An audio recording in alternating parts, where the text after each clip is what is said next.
Boa noite, Floripa, boa noite, Brasil, boa noite, mundo. Eu estou aqui, André Patunas, e este é o programa Vida Inteligente. Nós estamos aqui mais uma vez reunidos nessa egrégora que a gente forma há já quase 11 anos, que nos dá uma satisfação tremenda, porque esse prazer que eu não sei a origem, né? Muita gente pergunta, e às vezes eu reclamo de muitas coisas, mas ao mesmo tempo eu mesmo respondo para mim que eu reclamo daquilo que eu gosto de fazer. E se eu estou nisso, se eu estou fazendo isso, é porque eu gosto de fazer e quero fazer isso. Então eu não posso reclamar, apesar das dificuldades que se apresentam sempre, né? Mas nós estamos aí firmes nesse trabalho que nos traz muito prazer, né? Primeiro por estarmos trazendo informação boa, informação nova, por estarmos servindo ao nosso próximo e principalmente por estar fazendo aquilo que a gente gosta. Bem, sempre lembrando que hoje é a edição Mosaicos do Novo Ciclo de número 225. E para isso nós temos, já fizemos há muito tempo, estamos disponibilizando para aquelas pessoas que querem ter essa coleção dos 11 anos de vida inteligente, Mosaicos do Novo Ciclo, com os 225 programas, com a presença do nosso querido amigo e irmão Jorge Antônio Ouro, e mais 255 áudios MP3. Os 225 do Mosaicos do Novo Ciclo e mais os 30 áudios que o Jorge Antônio Ouro participou por ocasião do programa Vida Inteligente Interativo, que a gente fazia aqui todas as manhãs. Então está aí à sua disposição para você adquirir e você ter assistindo na sua televisão, no seu Smart TV, ouvindo onde você bem entender. É um presente, não seria nenhuma compra, isso aqui seria um verdadeiro investimento para você. Qualquer informação, anote aí embaixo, contato@vidainteligente.tv.br. Nós também estamos disponibilizando espaço na nossa TV, na pax.tv.br, para você que, porventura, já pensou um dia em fazer um programa de televisão ou ter um espaço num programa de TV. Converse com a gente e nós vamos trocar ideia. Quem sabe se o seu sonho pode se tornar realidade. Muito bem. Jorge, como é que você está? 100%. 100%, assim que eu gosto, hein? Assim que eu gosto de ouvir esse irmãozão aqui, né? Sempre 100%. 100%, né? Pena que não tem mais, né? Não. Acima de 100% não tem? Não, é limitação da própria matéria. Né? Então tá aí. Então, que bom que você está aqui de novo hoje. Obrigado, Grêmio. E hoje a gente estamos perto do nosso aniversário, né? Aí, Sim. Não vem com essa história de que você não comemora, não sei o quê. Eu não gosto, não. Eu também não gosto, a gente vai ficando... Tá mais próximo. Eu nunca gostei. Tá mais próximo do lado de lá, né? Quanto mais a gente vai chegando para frente, mais festa perto. De aniversário eu sempre gostei de ir, e aniversário de criança, que daí dá para brincar bastante. Dá para brincar, né? Aniversário de adulto é uma chatice. É uma chatice. Né? Só se bebe e fica fazendo conta que mas isso aqui, então não, realmente eu já também não gosto. Eu não ligo muito não para. Eu nunca gostei. Né? Mas eu sempre tive dificuldade, né, no trato social, assim. Eu já percebi. Muito obrigado. Muito obrigado. Ninguém sabe, né? Tudo bem. Hoje eu queria mandar um abraço fraterno para quem? Para a Vanessa Sansiglo, de Curitiba. Opa. Agradecer pelo aprendizado, pela troca de informação, tá ajudando bastante. Que bacana, isso. E para todas essas pessoas aí que... Ela é da sociedade de Curitiba. Isso, não, ela como todas as pessoas aí que tem trocado essa energia conosco, né?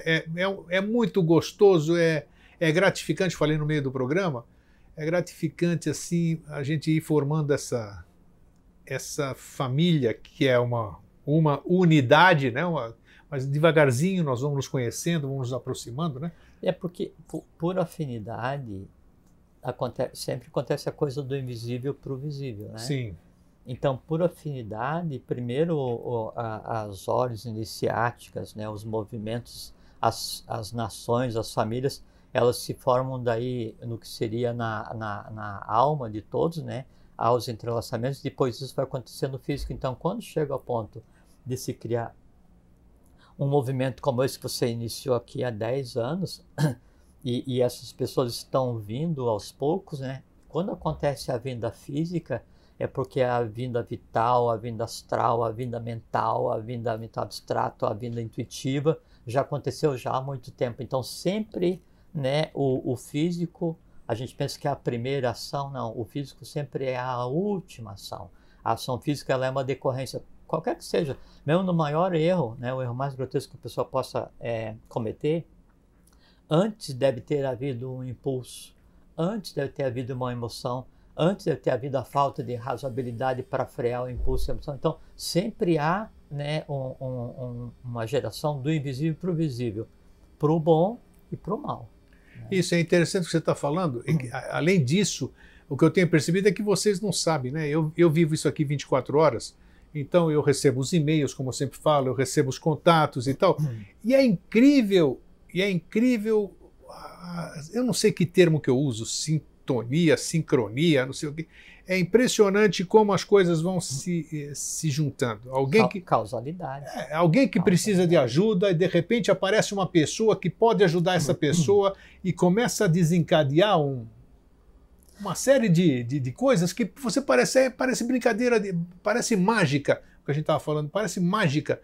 A questão, como vai, você trabalha na mesma vibração, na mesma energia, não sei como é que é isso, mas é interessante como as coisas vão fechando. É porque a gente tem a impressão de estar separado do resto, né? Sim. Mas não existe, né? Existe uma coisa só, uma única coisa, que é o todo. Sim. Né? E isso não é um discurso, isso é físico, né? E a gente está só temporariamente administrando uma parte do todo, que é o que a gente conceitua como corpo e alma, mas não está diferenciado. Então, sim, o nosso corpo físico é formado da matéria, de toda a matéria que está disponível até então. O vital, de toda a parte elétrica disponível até então.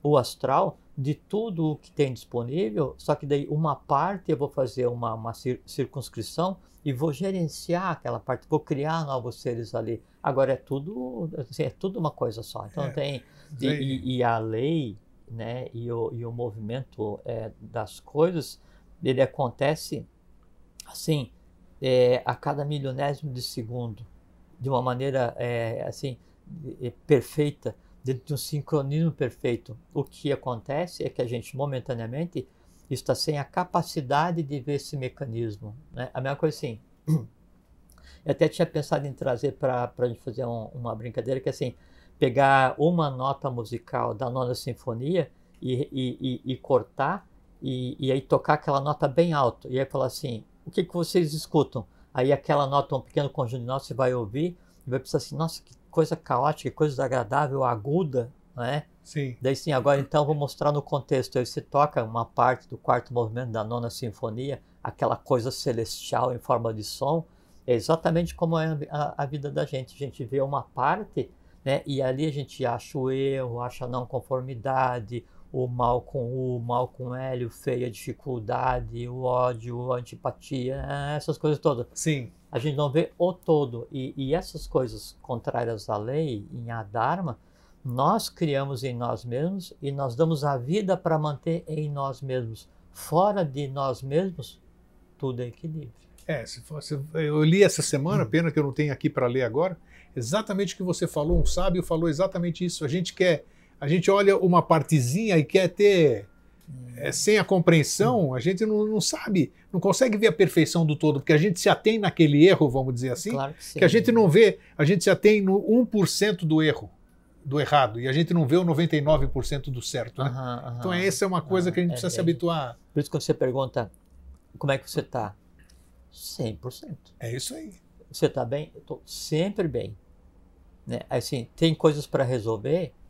Todo mundo tem. Todo mundo tem, claro. Porque a vida, ela é para resolver coisas particulares, ela é para resolver as coisas do ente, família que a gente escolheu, do sobrenome que se escolheu, ela é para resolver coisas da nação a qual a gente escolheu, ela é para resolver coisas da própria humanidade, né? Então, a vida é em si trabalho, a vida é em si resolução, mas, ao mesmo tempo, é absolutamente fantástico, o aprendizado em si é fantástico. Então, a vida, ela sempre está 100%.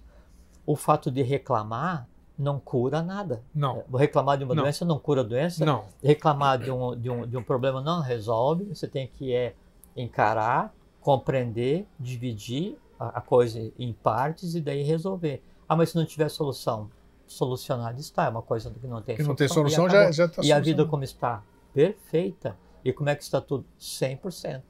É isso aí. Senão, você vai gastar a vida reclamando, vai gastar a vida achando que é uma dificuldade. E às vezes assim, por mais, isso experiência própria, né? por mais confortável que seja a toca, né, o homem da a toca. gruta, né, onde cada um de nós... Eu também fico na minha toquinha. Lógico, não, cada um se mete na sua própria Senhora. toca, e a toca de cada um é o mundo de cada um, né? Sim. Então, por mais confortável que seja, e por menos ruído que tenha nesse lugar onde você cria, ou por mais convulsionado que seja esse lugar que você criou, sempre uma saída à luz do dia, às vezes é necessária. Indubitavelmente, né? claro. E nem que seja assim, no lugar onde você está é dia. Então você saia à noite da humanidade para ver o que precisa ser ajudado. Então esse trânsito, ele é necessário e é completamente salutar. Como o mito da caverna do Platão. Né? Exatamente. Viu? Eu adoro as introduções do Vida Inteligente. Antes do programa, né? Tem gente que acha ruim pra caramba. Vocês não entram no assunto, vocês ficam perdendo tempo. Nossa Senhora, eu acho que isso aqui que são os verdadeiros tesouros aqui, essas introduções, que não fogem do nosso tema de hoje, que é... Eu sempre ouvi falar disso, né? Quer dizer, nunca tinha ouvido falar disso, mas nesses últimos 10 anos, quando eu me envolvi com Vossa Senhoria, né? E mais uma série de coisas assim. Quando você voltou para o seu trabalho. Eu sei. Então, aí eu sempre ouvi falar, o nome é pomposo, bonito, mas não sei absolutamente nada, e daí se apresentou para ser falado. É sabedoria iniciática das idades. É um baita nome, né? Baita nome. Agora, o que na prática, o que é isso aí? As idades têm sabedoria? O pessoal, quando ouve o grego, né, fala assim, não toma jeito. Não, mas tem que ser, pelo menos eu sou o que eu sou, né? Eu sei. Então, mas aí eu fui pesquisar, claro, porque quando vem o nome, quando vem o título, a intuição, aí eu vou atrás, porque eu tenho que fazer a chamada, né? A chamada do programa, a mala direta, tudo. E aí eu comecei a procurar uma série de coisas. E eu tento fazer aquela sinopse dentro daquilo, porque a gente acha de tudo, né? De tudo, interpretações 1000. Então aí você vai ter que fazer... O Google é o próprio Monte Olimpo. Nossa, né? exatamente. Você tem lugar dos oráculos. Isso, você tem que fazer a filtragem. Isso aqui não é nada disso que a gente vem falando todo esse tempo. Então a gente vai fazendo para chegar numa sinopse assim que seja razoável com aquilo que nós vamos falar. Então aí eu vi que era alguma coisa de civilizações que vão são coisas deixadas para civilizações, são coisas de civilizações mais avançadas. Eu li alguma coisa assim, que deixam coisas para civilizações que estão iniciando, que vão progredir. Então o que vem a ser sabedoria iniciática das idades? Esse nome pomposo, o que significa isso na prática? Então, outro dia eu recebi uma mensagem perguntando sobre, questionando sobre uma conversa que a gente teve um outro dia sobre Kundalini, né? Sim. Que o que a gente tinha conversado diferia em tudo o que se pensa a respeito. Era daquele nome estranho, Sushumna, isso aí, né? Isso. E aí eu disse, não, é assim e tem mais isso. Depois assim, não, mas isso aí é diferente de tudo que... Isso não, realmente, porque assim, se pegar, por exemplo, o que tem no oráculo Google sobre Kundalini, você pega aquilo dali, você empacota e deixa para levar depois para a lixeira, que você não vai ser muita perda, não. Então, pequenos fragmentos dessa sabedoria iniciática das idades, eles tendem a se degradar com o tempo, né? E se transformam em mística, né? Em mística, em religiões, essas coisas assim. E é contra isso que a gente tem que lutar, porque o lutar contra a mística, contra a mítica e contra a religiosidade inconsciente é libertar, né? E libertar é o objetivo primeiro e o objetivo último da sabedoria iniciática das idades. Antes de falar exatamente no tema, eu queria ler um texto que eu trouxe, está no Vishnu Purana. Então, a academia diz que o Vishnu Purana foi escrito por volta do ano 800, então há 1.200 anos atrás, né? Sim. Só que é muito mais antigo porque... O que é esse Vishnu Purana? É parte do Mahabharata, alguma coisa assim? Não, são 5 Puranas escritos pelo Vyasa, né? Que daí tem toda... Assim, contado de forma épica, né? Toda a saga da cultura, da tradição hindu, né? Tá. E a origem da civilização ário, não tem nada a ver com o ariano, que é o teutônico, que é só um ramo racial, né? Sim. Então a gente pode colocar em aproximadamente 1 milhão de anos, né? E essa tradição é que depois foi vertida, né, para os Vedas e para os Puranas, né? Então é uma coisa ancestral. Eu vou ler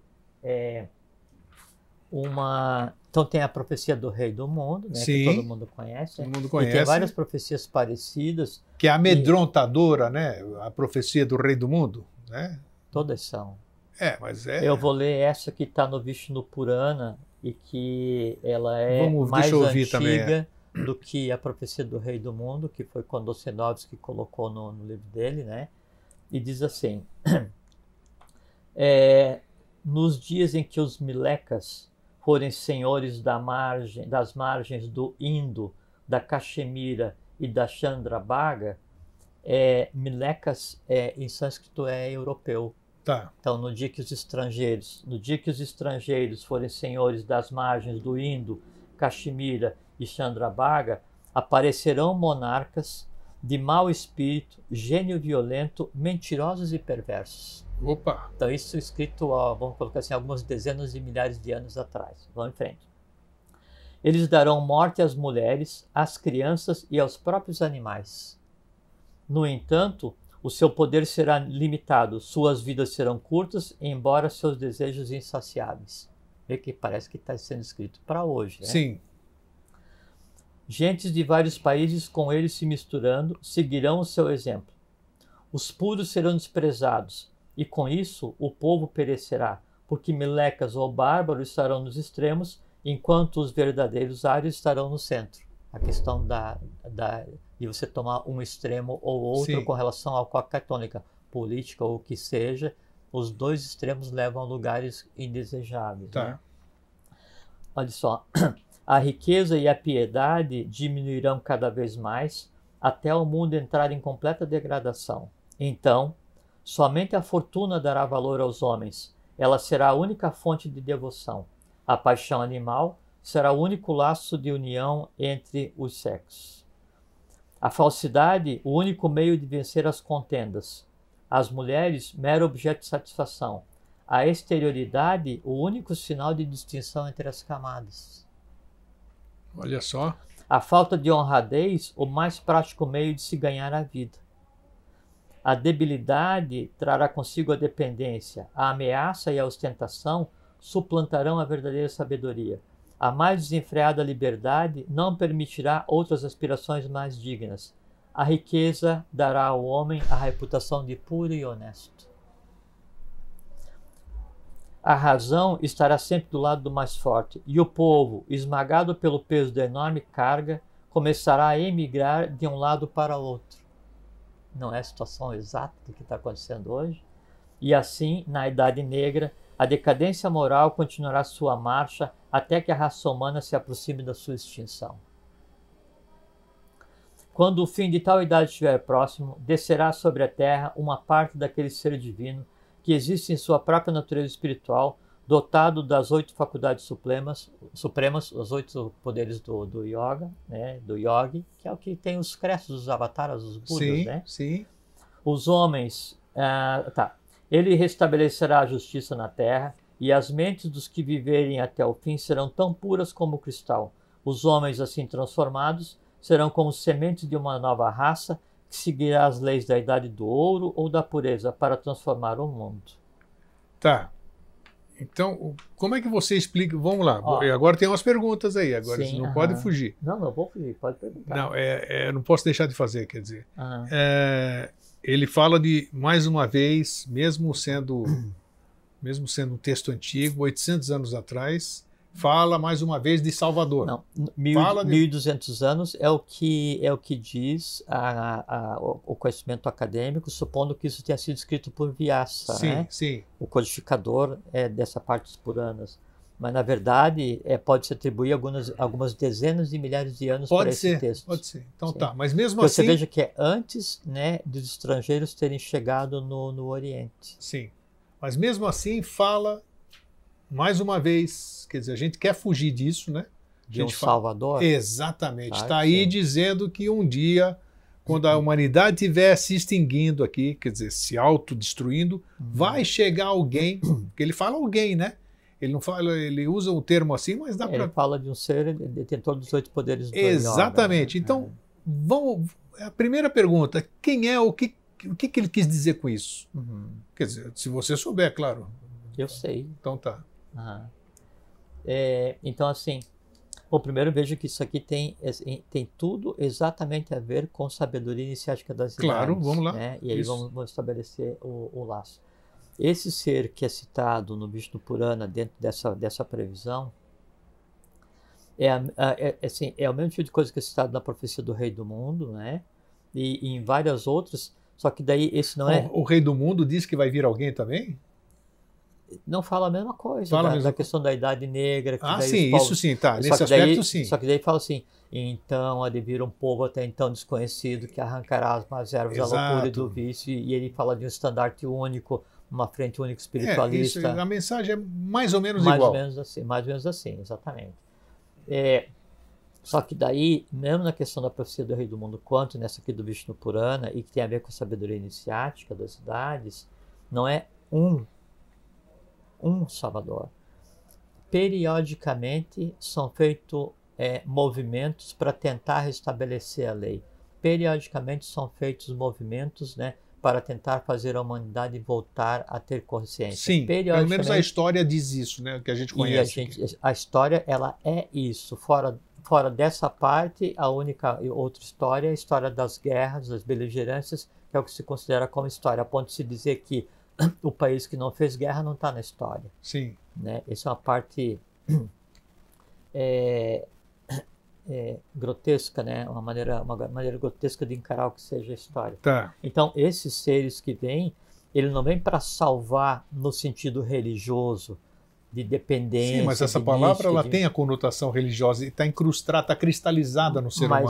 É uma das razões da gente estar se dedicando esses 10 anos a conversar, e a razão de existir a sabedoria iniciática das idades é libertar o homem do ilusório conduz ao real, das trevas à luz, da morte à imortalidade. Então, esses seres que vêm para restabelecer a lei são seres que eram preparados para isso. E uma coisa muito interessante, nenhum deles, desde o adepto até um avatara ou um Manu ou o próprio Buda, sabe exatamente qual é o trabalho dele. E uma vez na superfície, dura lex ad lex, a lei é para um, a lei é para todos. E esses seres deles vêm não para conduzir a humanidade pela mão, não para fazer o trabalho da humanidade, mas eles vêm para dar diretivas para que a humanidade então tome o seu próprio caminho, desenvolva consciência e volte para a origem que era para estar. Boa, mas só que aquela mensagem que você leu agora é interessante porque diz ali, e eu me ative a isso aqui, que quando vier esse ser, digamos assim, a humanidade já vai ter um outro nível de consciência. Não, com a vinda dele, a humanidade passará a ter outro nível de consciência. Então tá, porque os que antecederam, os que nos antecederam aqui, vamos dizer... Não, mas todas as tentativas foram para isso. Sim, essa é exatamente igual. Né? Mas nós continuamos aqui como humanidade, continuamos a mesma coisa. A diferença é que, assim, como a gente está fechando um grande ciclo evolucional, então sempre o impulso, né, organizador do início e do fim, eles são gigantes e diferenciados, diferente dos impulsos que têm acontecido no meio. Então agora a chance de dar errado é 0. Tá? Assim espero, né? Não é, isso eu posso te falar de certeza. E aí esse processo da vinda de todos esses seres para trazer o conhecimento, para libertar a humanidade, e em todos os povos, né, quem provê, o movimento que provê, o conhecimento que eles vêm trazer para a humanidade, isso é o que se chama sabedoria iniciática das idades. Gupta Vidya, que é ciência secreta, Brahma Vidya, que é a ciência da divindade, Sanatana Dharma, que é a ciência também do conhecimento. Do século III da nossa era para frente apareceu o termo teosofia, que é a sabedoria da divindade, ou das divindades, né? Sim. Todos esses termos, e agora de mais ou menos 1935 para frente, então, foi criado um neologismo, apesar de haver o termo eubiose, que era um termo grego ligado à medicina, se criou eubiose ligado à ciência da vida, ciência do bem, do bom e do belo. Então, o sinônimo de sabedoria iniciática das idades, que passou por vários nomes, hoje é eubiose, né? Isso a gente pode dizer também com absoluta certeza. Em que momento se criou a necessidade de haver essa sabedoria iniciática das idades? E por que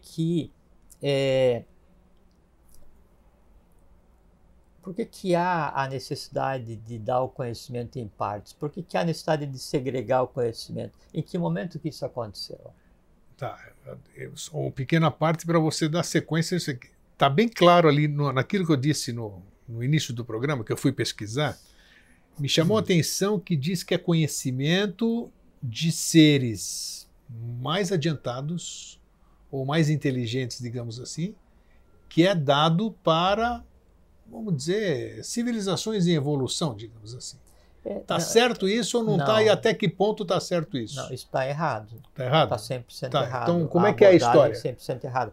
Da onde vem essa sabedoria, então? Ela vem da onde? Qual é a origem dela? Tá.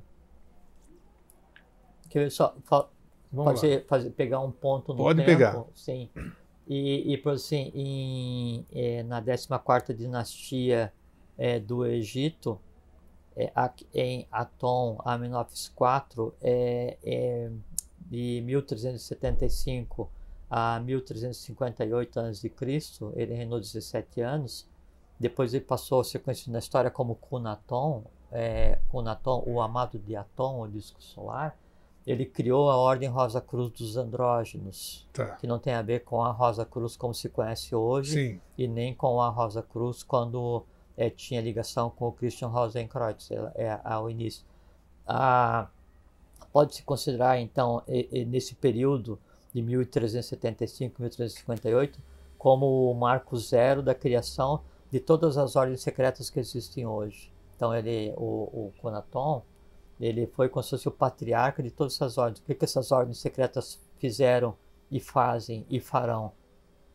Propagar a sabedoria iniciática das idades, a Gupta Vidya, para a humanidade. O Cunaton, ele foi buscar onde esse conhecimento, onde ele foi buscar essa sabedoria? Sim, aí vem a questão dos seres diferenciados, né? Então, o Cunaton, ele nasceu para isso.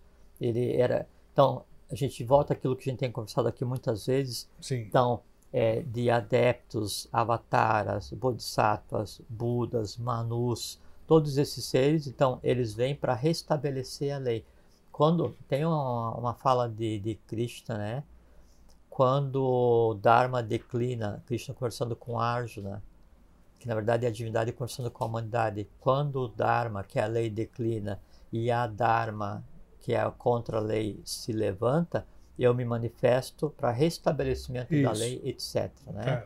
Então, é exatamente isso. Então, cada vez que vem um desses seres, com a sua tônica, com o seu trabalho, com a sua consciência, com a sua ignorância, em termos de desconhecer, com a sua necessidade de preparação, cada um deles é preparado para fazer um trabalho. Que trabalho? Tentar restabelecer a lei, tentar fazer com que a sabedoria volte a ser de todos e não só para alguns. Então, isso que eles têm feito.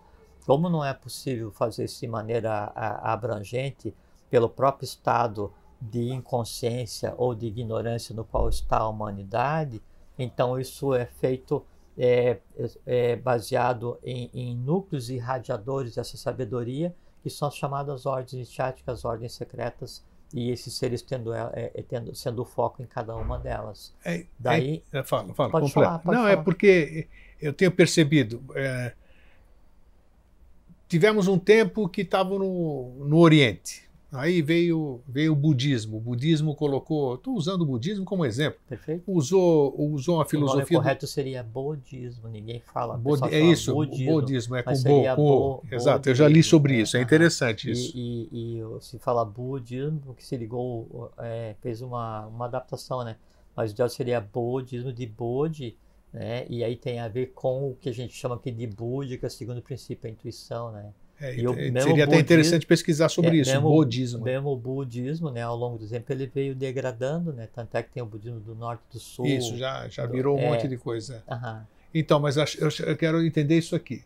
Aí vem a sabedoria e se instala na China, no Japão, nos países nipônicos, assim, vamos dizer, com os olhos puxados, digamos assim. Depois vem uma outra sabedoria que se instala no Egito, ou vice, não interessa o tempo aqui. Não interessa o tempo, no Egito. Depois ele vai, já teve o centro de tudo, que foi no país que eu nasci, na Grécia, teve essa época também. Depois do Egito, a Grécia é herdeira do Egito. Então por que?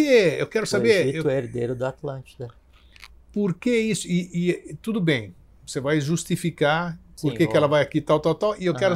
Mas só que a sua justificativa você vai dar agora. Só que essa sabedoria, ela ainda continua, ela não virou uma coisa só. Ela continua sendo as pessoas que são adeptas do budismo, as pessoas que são adeptas à escola iniciática grega, vamos chamar assim, que tem N escolas iniciáticas baseadas na escola de Atenas, né, toda aquela coisa lá. Tem N escolas baseadas na iniciática egípcia. O termo teosofia é um termo grego do século III. A sabedoria de Deus, teosofia, né? Dos deuses. Dos deuses, O pessoal interpreta como de Deus, mas Deus sempre é plural, é Elohim, né? Isso, são vários, né? Então, você percebe que ele está separado, né? Separado da... O porquê disso? Então não parece ser meio incoerente? Se alguém vem aqui, se a sabedoria vem para ser instalada, por que ela tem que se instalar e ficar fechada num grupo, depois fica fechada no outro, que pensa diferente daquele grupo, sendo que a sabedoria é a mesma, né? A sabedoria é a mesma. É a mesma da Grécia, é a mesma do Egito, é a mesma do budismo, é a mesma que vai vir por aí, que já está. Ela tem a mesma origem. Sim. Ela nunca é o mesmo conhecimento, porque cada um desses vem trazer parte do conhecimento. E essa parte do conhecimento, ela depende do momento em que vem, do trabalho a ser feito, do povo no qual vai ser propagado, né? E como o povo vai propagar aquele conhecimento. Esses elementos é que dizem que tônica de conhecimento. E ainda que esse conhecimento ele vem, e mesmo para aquele grupo escolhido, ele é dado de maneira diferenciada, 3 níveis. Até o próprio Joshua, o Jesus falava, né, que para o povo ele falava por parábolas, e para os discípulos que eram iniciados ele falava abertamente, né? E dentro dos discípulos, alguns ainda sabiam exatamente o que acontecia e outros não. Sempre é assim, sabe? E o que acontece então é assim, esse movimento, esse itinerário da evolução da mônada, Isso. É que faz com que daí o conhecimento seja devolvido aos poucos e de acordo com a tônica daquele momento evolucional. A origem da sabedoria iniciática das idades. Então se fala muito hoje em grande fraternidade branca, né? Assim, você vai na internet... Já fizemos programa específico e já esclarecemos. Até recomendo que assistam novamente. E daí trazer uma outra informação a respeito, então... Vamos lá. É que assim, quando se fala grande fraternidade branca, não é algo que esteja ao alcance da humanidade. A grande fraternidade branca é um conjunto de seres dirigentes do processo... Como é que é Mandalã, não sei o quê? Como é que é? Sudadharma Mandalã. Sudadharma Mandalã. E é um conjunto de seres que regem um ciclo evolucional, não uma raça, não um povo, não uma sub-raça. Tanto é que os seres que compõem a grande fraternidade branca, eles surgiram quando nem o conceito de humano, da forma como a gente vê hoje, ainda existia, que foi meados da Lemúria. Sim. Meados da Lemúria. E o Sudadharma Mandalã, que o pessoal pensa que é sinônimo de... que Sudadharma Mandalã se pensa que é sinônimo de grande fraternidade, ou que grande fraternidade branca é Sudadharma Mandalã, isso não tem nada a ver. Sudadharma Mandalã é o nome do Pramanta. A grande fraternidade branca, né, ela tinha um trabalho a ser feito. Para quem não sabe o que é Pramanta, tá? O que é o... Pramanta é um período evolucional. Período evolucional, tá ok. E aí, então... qual é o tamanho desse período evolucional? Isso. Esse Pramanta, né, ele começou com a consolidação da grande fraternidade branca, da Sudadharma Mandalã, em meados da raça Atlântica. E aí você coloca assim, algumas dezenas de milhões de anos para trás, não é de 1000 anos, milhões de anos para trás, e ele terminou em 25 de fevereiro de 1963, quando se deu por iniciado o novo Pramanta. Então se deu por encerrado um ciclo, né? E aí o conceito de grande fraternidade branca ele ainda existe, mas nem tem mais esse nome. O nome, né, do novo Pramanta, que a gente pode atribuir como o nome, né, dos que dirigem, né, a grande fraternidade, eu vou falar as siglas que é LPD. Né? Não vou dizer o nome, mas a sigla é LPD. Então, Sudadharma Mandalam já é passado. Olha. Esse é um conhecimento, um aspecto novo que eu já não tinha comentado.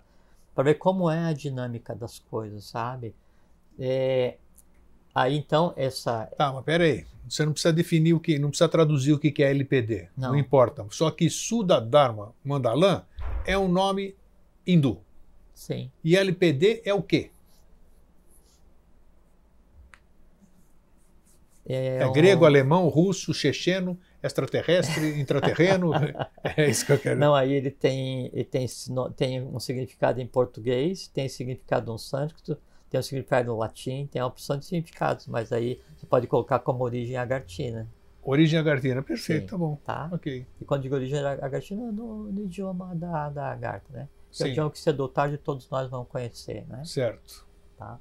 Que não é nem o Vatan, Nem o Senza. nem o Senza. Não. Tá. Ok. Nem o sânscrito, né? O sânscrito não seria. É. Então vamos dar sequência, vamos lá. Então tá. É bom conversar sobre isso, né? É, né? Eu gosto muito, Aí. Então, assim, então, grande fraternidade branca e Sudadharma Mandalam é uma coisa, né? Daí chega um momento em que a gente está na Atlântida e a grande fraternidade agiu para que a Atlântida se viabilizasse, tá? Fora desse princípio. E aí na Atlântida você tinha 7 cidades, 7 cantões, né? 7 cidades-estado, como se fossem 7 países independentes, ou como se fosse uma república com 7 estados, né? Cada estado chamado cantão, né? Cada uma dessas cidades tinha um rei, na época era um rei Sim. divino, quer dizer, um ser de estirpe diferente, de origem diferente, para orientar aquele povo. Cada cidade atlântica com um povo de uma cor diferente. A gente pensa que todo o Atlântico era vermelho, não. Cada cidade atlântica com um povo de uma cor diferente, cada cidade atlântica com um povo com um tipo físico diferente, cada cidade atlântica com um povo com uma capacidade intelectual, mental completamente diferente. Dessas 7 cidades, 2 cidades sem corpo físico como a gente conceitua, 2 com corpo físico como a gente conceitua, que seria equivalente à Lemúria e à própria Atlântida, que seria a 4ª cidade-estado, né? E a 5ª, 6ª e 7ª como potencial para existir, mas já existindo, mas ainda por desenvolver suas características. Houve um momento, e aí então a Atlântida ela existiu em seu apogeu civilizatório, evolucional, de conhecimento, por aproximadamente 200 mil anos. Então a Atlântida veio, equilíbrio, 200 mil anos, desaparece, né? Começam os cataclismos na Atlântida, né?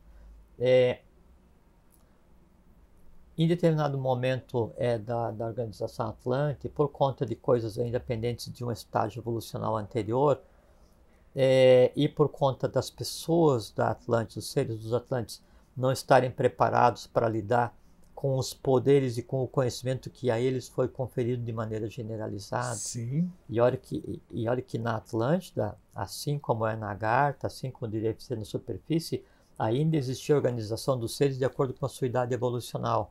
Os seres ainda tinham que aprender, então existia o conceito que a gente tem hoje de universidade, existia na Atlântida, existe na Agartha, né? Então, assim, ninguém nasce 100% preparado, você nasce potencialmente podendo ser preparado, e você vai se dedicar. E aconteceu, sim, o Platão foi iniciado, o Pitágoras foi iniciado, a Polantiana foi iniciado, assim, senta e estuda. Buda foi iniciado, Krishna foi iniciado, senta e estuda em determinado lugar que ele tinha que descer para estudar. Joshua Pandira foi iniciado. Sim, todos ficou 30 anos aí, dizem, todos eles, dos 13 aos 30, né? Exatamente. Todos eles tiveram 17. que estudar, né? E por isso que daí, quando as pessoas chegam na eubiose, eu faço parte da Sociedade Brasileira de Eubiose, né? que hoje é detentora do máximo avanço da sabedoria iniciática das idades, conhecimento até então não dado à humanidade. Quando alguém vem para a sociedade e eu mantenho contato, eu tenho um contato qualquer dos e-mails que você me manda ou de mensagem, daí eu digo, bem-vindo de volta. Entende? Assim, nenhum bebê nasce de tênis. Nasce com um bebê e vai chegar o tempo de usar tênis. Sim. Né? Nenhum médico ganha um bisturi no jardim de infância. Né? Vai ter que passar por um amadurecimento de alma, adquirir conhecimento para então estar habilitado a usar uma técnica que pode ser sabedoria ou só academicismo, vai depender da própria pessoa. Cada um constrói o seu inferno, o seu céu. O inferno e o céu de cada um é um estado de consciência, não é um lugar, e cada um vive nele todos os dias da sua vida. Verdade. Então, a Atlântida não estava preparada para receber assim, todo o conhecimento sem restrição. Parêntese sempre, Atlântida me atrai bastante. Sim. Sempre me atraiu. E todos nós passamos por lá. Na minha juventude, não tinha um filme que eu perdesse sobre Atlântida. Eu ia sempre Atlântida, Egito, todo mundo tinha grandes produções, eu tenho saudade incrível daquilo. Bom, e eu vejo que Atlântida, a pergunta é essa, que está dentro do tema total. Por que eles tiveram a plenitude, digamos, do conhecimento? Por que a Atlântida teve a plenitude do conhecimento? Coisa que nós não temos hoje. Você pode achar que é o contrário? Não temos. Não. Então, por isso que existe sabedoria iniciática das idades, porque se tivesse uma plenitude, esse conceito não existiria, porque todos saberiam tudo o que tem que saber. Mas a Atlântida teve essa oportunidade, Sim, foi teve. dado tudo para ela, digamos assim. Por quê? Deram o bisturi muito cedo. Quem deu?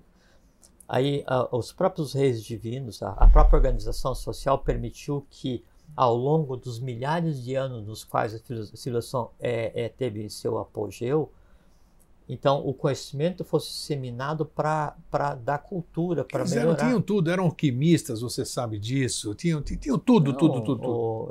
A gente fala assim sempre dos Vimanas, né? Então eles o Atlântida tinha o conhecimento de usar tem aquele negócio da harmonia das esferas, todas as esferas de energia que existe entre nós e o Sol, que são várias, entre o Sol e o Sol oculto, que são vários, o Sol oculto e o umbigo do universo, que são vários. Então eles tinham conhecimento assim, do máximo invisível e do mínimo invisível. Então, desde a compreensão de todos os estados de matéria, do plano físico, do plano etérico, do plano vital, do plano astral, cada um com as suas 49 divisões, que são matéria, e que hoje se conhece só assim, o físico do físico, tudo isso era compreendido e dado a todos. Só que o que acontece? Há que se ter um estado de consciência, você não pode dar arma para a criança brincar. E o deslumbramento e o maravilhamento por aquilo foi de tal forma, né, que o uso do conhecimento, ao invés de ser para o bem de todos, um modelo sinárquico, ele começou a arrumar para um modelo anárquico. Mas você vê, você acabou de dizer que foi uma civilização que perdurou durante 200 mil anos. 200 mil anos. Então, essa decadência se deu, você já deu origem, né, que se insurgiram contra... Da quarta cidade. Isso, essas coisas todas. Sim. Mas, puxa vida, então, que ela conseguiu durante muito tempo permanecer viva, né, digamos Você assim. veja que a tônica da Atlântida... Eles conviveram com todos esses dons aí, com todas essas coisas, muito bem durante muito tempo. Degradaram no final. O Atlante para ser um piloto de Vimana, e hoje eu acho assim uma tristeza, né? Então se descobre assim uma pirâmide submersa perto de Cuba, ou perto do Japão, ou descobrir umas construções no Egito, ou as pirâmides que tem aqui na Amazônia que logo vão descobrir, ou as cidades que também tem na Amazônia que logo vão ser descobertas. E aí, para manter a Universidade da Ignorância, todo mundo fala que quem fez isso foi extraterrestre, né? Sim. Mas não, né? Atlante, né? Humano. Porque a Atlântida era toda a Terra era Atlântida, claro, na verdade. Claro que sim. Uma cidade Atlante, né? Ela era praticamente um continente e pegava do Mato Grosso, né? Até quase Yucatán, né? Hoje, né?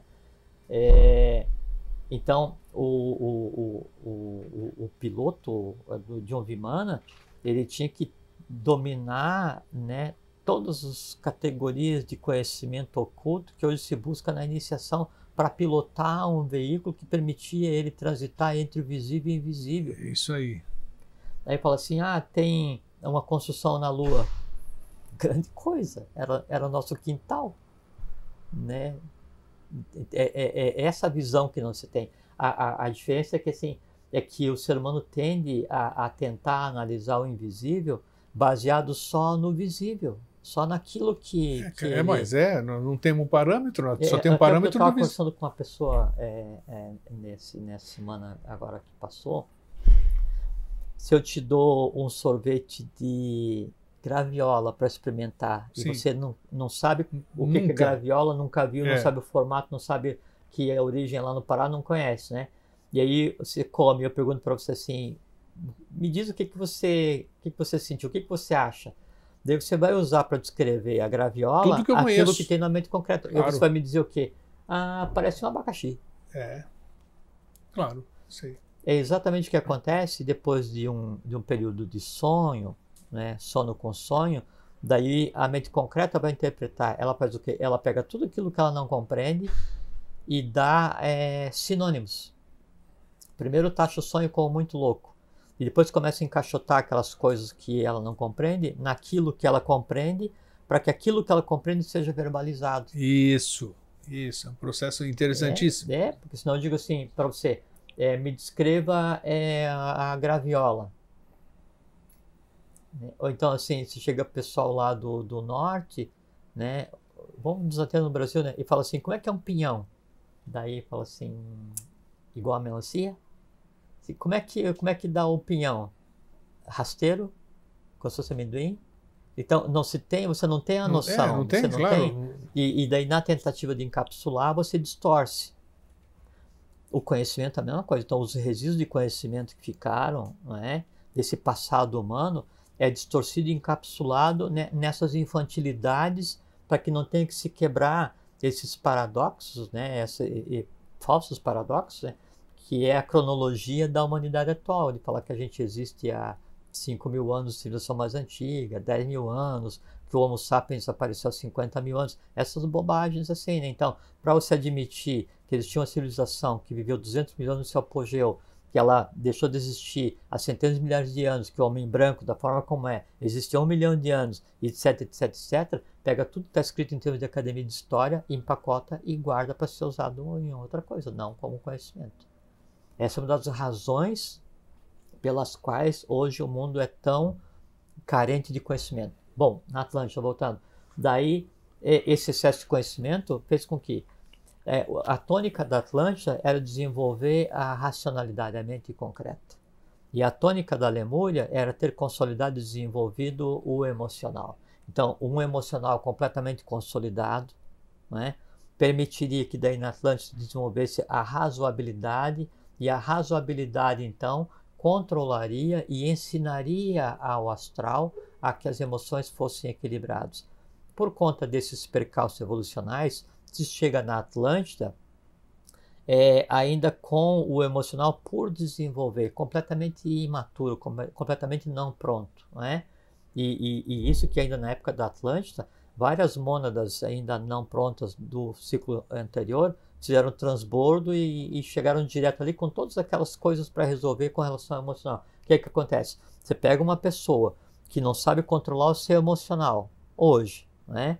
Você dá uma bebida para ela, conhecimento, e dá uma arma para ela, conhecimento secreto, e larga essa pessoa no trânsito, ela vai bater, ela vai discutir, ela vai matar.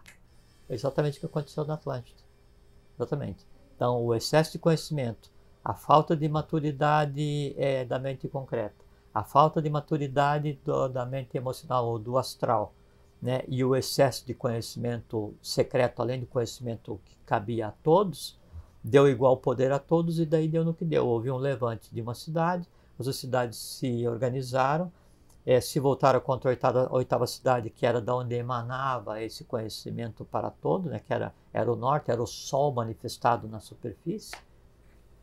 E aí o que houve foi de tal gravidade que a única coisa possível era a extinção da raça, o encerramento do ciclo.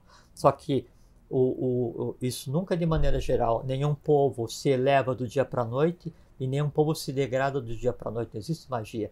Tem que começar assim, alguns vão se elevando, alguns vão se iniciando, vão transformando o entorno, chega um ponto em que... Porque como toda democracia, né? Democracia é uma ditadura de maioria.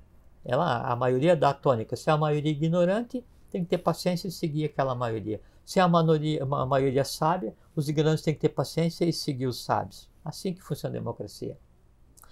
E essa maioria, ela vai sendo adquirida com o tempo, tanto para o bem quanto para o mal. Então aí na Atlântida, com o tempo começou a degradar o conhecimento, o mau uso do conhecimento.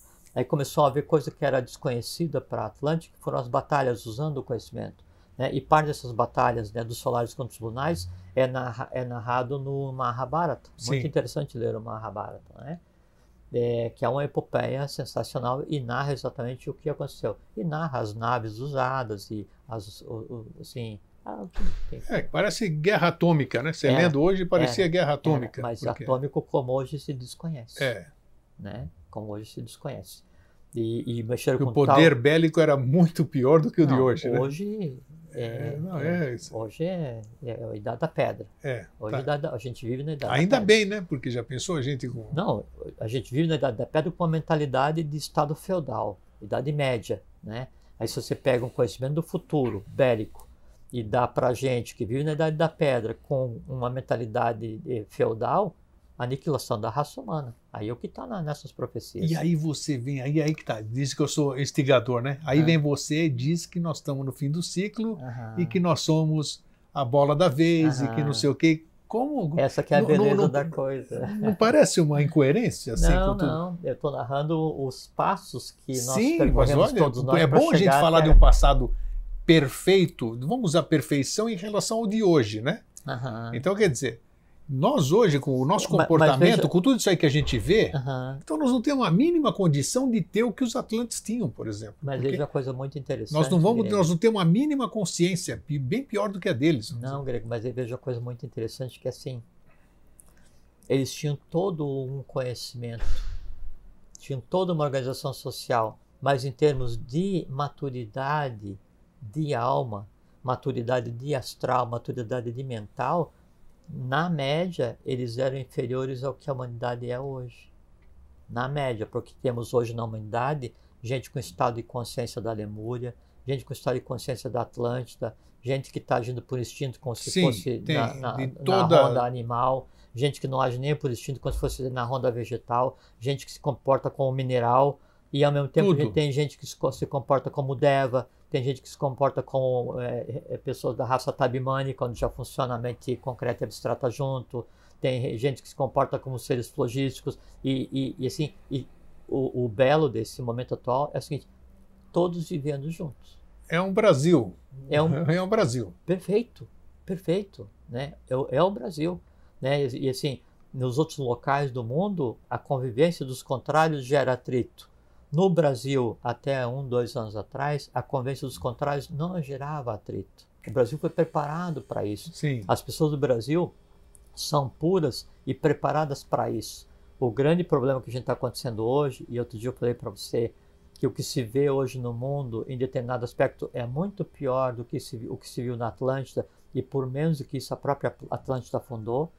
E a isso eu digo sem medo de errar, que é o seguinte: o que sustenta o mundo hoje é o Brasil. Do ponto de vista espiritual, por mais incrível que pareça. Porque a índole do povo brasileiro, a miscigenação, tanto física, quanto astral, quanto divina, que teve que acontecer para que esse povo existisse, porque esse povo é a semente, né? Os spes mestres in semine, que é o lema da Sociedade Brasileira de Biose. Então, esse povo é semente de toda a raça futura da humanidade. Daqui sai o que vier ser a humanidade. É interessante, o que me veio à cabeça. O Brasil é a Arca de Noé. Perfeitamente. A Arca de Noé é do novo ciclo. Perfeitamente. Porque veja não, só. a gente podia encerrar o programa agora com essa tua frase. Mas é verdade. Não, mas é perfeito. Mas é perfeito. Tá vindo Nós temos aqui a amostragem de tudo que já existiu, né, na humanidade, e nós temos no Brasil a amostragem de tudo que existe no mundo visível e invisível. Todas as maiores potestades, né, as maiores hierarquias de Devas, Dharanis, Dhyanis, Aranidruvas, Budas, o próprio Avatara, né, todos vivendo em solo brasileiro. Por quê? Porque é aqui que finalmente se dá o novo ápice evolucional, se dispara daqui o processo, e daqui emana, né, aqui é o ponto irradiador para o mundo, pelos próximos milênios, da sabedoria iniciática das idades. Porque aqui, falei do Brasil, a Arca de Noé, que o Brasil é uma muito bem colocado. Porque nós temos representação, o povo brasileiro é representação de todas as raças do mundo. Nós temos aqui todos os países do mundo convivem aqui. Todos que já existiram. E aqueles que vieram para cá e já... E lembra que a gente conversou agora há pouquinho, que sempre a coisa, quando acontece no físico, ela teve que ser precedida por várias atividades, né, no plano daí, no abstrato, na mente concreta, no astral, no vital, até derivar para o físico. Então você imagina há quantas centenas de milhares de anos esse solo está sendo preparado, né, e há quantos centenas de milhares de anos essa raça está sendo engendrada para chegar em um ponto em que potencialmente ela adquire o direito de ser o nascedouro da humanidade futura. Né? Eu acredito nisso. E por isso, assim, o grande risco que daí a humanidade corre hoje, por conta do que está acontecendo no Brasil, enquanto a humanidade estava complexa e o mundo inteiro está em guerra, todos os continentes em guerra, enquanto o mundo inteiro estava em guerra, mas o Brasil, naquela pacificidade que é encarada como um jeitinho brasileiro, a gente sempre dá um jeito e vai se levando e não se briga e a coisa ia indo, né?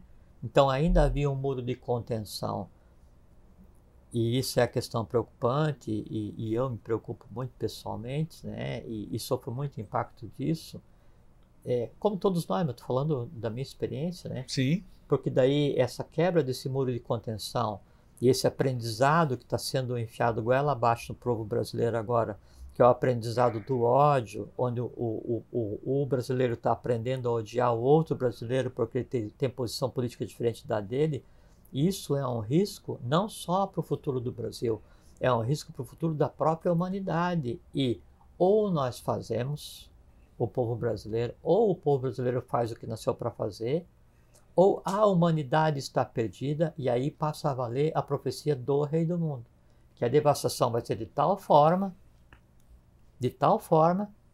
e aí então há de vir um povo até então desconhecido que arrancará as mazelas do corpo, e aí nós vamos pecar por omissão, não mais uma ordem esotérica, não mais cada uma das pessoas, mas a nação brasileira pecou perante o mundo porque deixou de fazer o que tinha que fazer. E sabe por quê?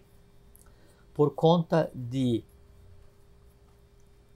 ignorantes, no sentido de desconhecimento, por conta de amanazes, gente sem mental, que age só por instinto, que se enquadra naquilo que eu li agora, e que, por causalidade, para colocar o próprio povo brasileiro à prova, né, está, né, não só em posições de governo, não só na política de maneira geral, e me permito falar, com exceções, porque em tudo há exceções, né, como está manifestado naqueles que manipulam os cordéis de fora do Brasil para que no Brasil esteja acontecendo isso, né? E são tão ignorantes, são tão malditos, dá para se usar esse termo pesado do ponto de vista evolucional, que por conta de tentar dominar recursos materiais, né, na sua grotesca ignorância, não percebe que estão colocando em risco o próprio futuro do mundo, estragando um povo para dominar o que tem de material no país. Mas eu acredito, Só que tem o seguinte. Eu acredito, eu não vi, eu estava receoso, como você disse, mas acompanhando os acontecimentos, nossa, não, aí é que foi tá. muito aquém da expectativa, a coisa fluiu de uma forma inesperada para todo mundo. Vai ter várias ações. Agora acontece assim, Grego, E no Brasil, isso que quem é de fora do Brasil não compreende, e quem tenta dominar o Brasil não compreende, e quem tenta prejudicar o Brasil não compreende, e quem tenta incutir ódio nos brasileiros não compreende, é que há uma palavra chamada imponderável, que é o imprevisto positivo. E o Brasil é a terra do imponderável. Com certeza. É a terra do imprevisto positivo. Com certeza, aqui é. Então, todos aqueles que quiserem levantar a mão, quiserem levantar a voz contra a pátria do Avatara, a lei vai ser dura. Sim. A lei vai ser... E não é a lei partidarizada que nós temos, é a lei. Né, não, existe, eu posso dizer assim, sem poder provar nada, porque eu não consigo provar nada. Da opinião de cada um, né? Eu não consigo provar nada do que eu falo. Mas o Brasil, esse país aqui, esse continente, ele tem uma, como é que eu posso dizer assim, na minha visão, né? Na minha elucubração, ele tem uma egrégora que protege o país, né? Sabe-se lá por quê, não vou entrar no mérito da questão. A pátria do Avatara, eu desconheço, tá aqui, né? Mas é o que eu disse, eu não posso provar absolutamente nada do que eu falo. Então, existe alguma egrégora. Então, existe uma proteção. E ela é mais forte do que você acabou de dizer em outras palavras. Por exemplo, eu sempre falo aqui de Alto Paraíso de Goiás. Alto Paraíso de Goiás, quanta gente já foi para Alto Paraíso de Goiás? Foi o lugar mais fantástico que eu já pisei até hoje na minha existência aqui. Né? Eu me dei muito bem, eu moraria lá, só que eu não posso morar lá por causa do que eu tenho que fazer e o que eu estou fazendo. Não posso me dar esse luxo. Mas muita gente foi para Alto Paraíso. É que a lei nos coloca quando a gente é necessário, não a gente deseja estar. Exatamente. Então tá aí. Agora, Alto Paraíso expulsou muita gente que foi para lá com outras intenções. Claro que sim. O Brasil é assim, igual Alto Paraíso. Eu usei Alto Paraíso. Então, quem vem aqui com intenção de acabar com o país, de bagunçar com o país vai acabar cedo ou tarde expulsando. Mas é natural. Então, é isso que eu quero dizer. O professor Henrique, então, às vezes, o professor Henrique José de Souza, né, o fundador da Eubiose, então, quando ele escrevia para Dharana, né, a partir de 1924, 27... Que se todo mundo pudesse ler essa revista, né? Não, puxa vida, vocês não fazem ideia do que tem naquilo lá. A Eubiose, então, nós estamos com um projeto de pegar e restaurar todas as dharanas e colocar disponível para todos na internet. Não na maneira como está agora, porque, então, tipo assim, alguém vai e assalta o templo e leva uma parte e publica. Então, desconsidere o que tem disponível hoje na internet, mas vai ser oficialmente disponibilizado para que, então, se dê um impulso. Fantástica. Então, às vezes falava assim... diversos autores, tá? Mas, professor, por que o senhor fala uma coisa dessa em Dharana, que é uma coisa pública, se isso é uma coisa reservada?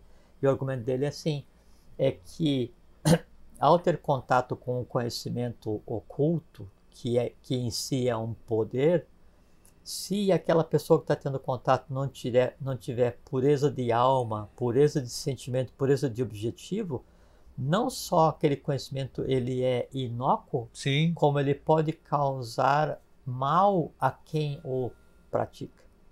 Né? É aquela questão do aprendiz de feiticeiro, né? Que ele vai falar a fórmula mágica, sim, sim. Né? E ao falar a fórmula mágica, ele desperta aquilo que ele não pode controlar, e aquilo que ele não pode controlar se volta contra ele. Né? O feitiço virá contra o feiticeiro, aquela velha palavra. E o feitiço só vira contra o feiticeiro quando o feiticeiro é ignorante e mau. Quando ele deseja o mal, quando ele quer praticar o mal. Quando ele detém o controle do feitiço ou da magia, né? E aí ele é um mago, não mágico de mag, né? Então o mag, ele vai praticar o bem por amor ao bem. O bem por amor ao próximo e o bem por amor à evolução. Nele, a pureza de sentimentos faz com que aconteça a alquimia, que é aquela questão de transformar chumbo em ouro, que sim, o processo alquímico ele está ao alcance de qualquer um pode fazer. Né? Bom, vai, continua aí. Não, pode falar. Eu sei que você trouxe alguma coisa hoje, ou como o assunto é muito profundo, o Jorge trouxe inclusive alguma coisa para poder ler, para trazer, que são coisas muito importantes que não podem passar despercebidas. Eu vou falar algumas coisas só. Isso, né? não, Muitas claro, tudo bem. Mas, só estou fazendo vou falar então do início do que seria a sabedoria iniciática das idades. Né? Então, por conta do que está acontecendo na Atlântida, e como eu disse, então, nenhum povo se eleva do dia para a noite, nem se degrada do dia para a noite. Né? sempre a semente é que vai fazer com que prospere aquele momento evolucional. Então, em vista daquela degradação porque estava acontecendo na Atlântida, então a lei ela faz com que o resultado evolucional, quer dizer assim, aqueles da Atlântida que se mantiveram fiéis à lei, né, e que não se deixaram conspurcar, não se degradaram pelo que aconteceu, aquelas consciências, aqueles seres, isso necessitava ser preservado porque era o resultado evolucional até aquele momento. Então, todo aquele resultado positivo que existia na Atlântida, ele foi preservado internamente, de onde se criou o que hoje se chama de Agartha, né? Que é exatamente igual na Atlântida. 7 cidades, cada cidade com um templo, uma coluna mais 2 laterais, um masculino e um feminino, um solário lunar, 7 vezes 3 dá 21, mais um templo na cidade 80 dá 22. Cada uma das 7 cidades tinha, o cantão era dividido em 8 seções, 7 vezes 8 dá 56, 56 mais 22 daí dá os 78 arcanos, e por aí vai. E essa organização Atlante, né, Templária, Atlante, e que não tem nada a ver com religião, então ela deu origem a uma ordem que era o que existia na época, o que regulava o conhecimento, a ética, que chama maçonaria dos Trashumarutas. Maçonaria é o termo que se colocou, mas na verdade é Trashumarutas, maçonaria por conta de ser uma coisa reservada, né? Com a introspecção do positivo da Atlântida para formar a Agartha, né, então se cria o conceito de... Pode falar. Uma parte. Aí é que está. Você chegou onde eu queria fazer uma parte. Não existia Agartha como a introspecção. De repente, ali tudo bem, sai todo um continente ali, vai para dentro da Terra. Como é que é isso? Não. É bem assim. Não pode ser. Sempre existe em cada planeta, o planeta, na verdade, ele é um ser físico em evolução, cujo corpo é o material, né? Ele é o que a gente chama de planetário, né? E há o coração do planetário, há um núcleo que é o que vai reger todo o processo naquele planeta. Isso chama Shambhala. Shambhala é uma coisa. Boa definição, tá. Um núcleo de um planeta. O coração assim, a alma do eterno no planeta, se chama Shambhala. É de onde saem todos os modelos para tudo que vai acontecer ali no termo de evolução. A Agartha, né, ela não deveria existir, ela deveria estar na superfície. A Agartha deveria ser a superfície. Sim. Por conta da queda Atlante, para preservar o resultado evolucional até aquele momento, é que se criou o conceito de Agartha. Então, foi construído, né? E transportado. Previamente. Claro, previamente. Bom, o negócio está ficando feio, então vamos começar a preparar. Porque não é assim, ó, vai afundar hoje, corre e cava. Não, claro que não, existe, né? Né? Então não. tá, então existia um processo prévio, preparatório, sim, mas só que dessa migração. Assim, daí não é assim, aí vai descer uma meia dúzia para escavar o núcleo da Terra, não é assim, né? A gente está falando com aquela questão que eu falei de como que eu interpreto o sonho, né? Ou como que eu descrevo o que eu não desconheço. Então, claro. O apogeu civilizatório e o nível de consciência dos regentes da Atlântida e as forças que se manifestaram para salvar esse conteúdo, eles estão acima da compreensão da nossa mente concreta. Perfeito. Para compreender, precisa daí você ver com o abstrato, então você vê fisicamente exatamente como é que o processo deu. Mas eu queria saber só isso. Houve um processo de transição, digamos assim. Claro que sim. Da superfície para... Sim. E em todas as cidades, né, os que se mantiveram fiéis, quer dizer, com o nível de consciência sem estar degradado, foram preservados e fazem parte. Pronto. Continue. Tanto é que a quinta cidade, Atlante, né, ela está sendo povoada agora. Como é que se vai? A quinta cidade da Agartha, né, ela está sendo povoada agora. Como é que se vai para lá? O grego fez o que tinha que fazer, tinha o estado de consciência, desenvolveu o corpo causal. Grego, você pode ficar lá na quinta cidade Atlante, ou na quinta cidade Agartina, ou ficar na superfície ajudando a humanidade, você que escolhe. Isso que é a Agartha, é só isso. E no caminho para a Agartha, então você tem superfície, Badaga, Duat e Agartha. Sim. Estado de consciência. Perfeito, ótimo. Tá. Que é da Atlante. O que os Trashumarutas, com sua organização templária, davam a todos nas universidades, né? até Santives Dalvédio, quando ele escreve Missão da Índia na Europa, que daí ele visitou a Atlântida fazendo projeção não astral, mas mental, a gente já conversou aqui, né? Livro fantástico. Se você puder, leia. Ele escreveu, e aí da Índia veio um aviso para ele que a humanidade não estava preparada para aquele conhecimento. Ele pegou todos os exemplares e queimou, mas ele havia dado um exemplar para uma pessoa, não sei se era um cunhado dele, alguma coisa assim, e depois que ele morreu, então foi publicado o livro. A Missão da Índia na Europa, editora Madras, procura que você acha. Missão da Índia na Europa, Missão da Europa na Índia, tanto faz, né? E ele descreve a organização da Sinarquia, que é a organização política da Agartha, que é a mesma organização política que existia na época da Atlântida, e que é a organização política que vai existir no mundo inteiro, tendo por foco irradiador o Brasil. Uma república sinárquica universal, começando nesse país e depois sendo seguido por todos os países. Um único estandarte, todos vão ter uma bandeira só, branca. Né? Bom, temos tempo, né? Tem, pode ir. Então, acontece a queda da Atlante, o conhecimento ele deixa de ser de todos e passa a ser reservado. Esse conhecimento reservado ele vai sendo devolvido aos poucos para a humanidade de acordo com o estado de consciência da mesma. E isso é a sabedoria iniciática das idades. Muito bom.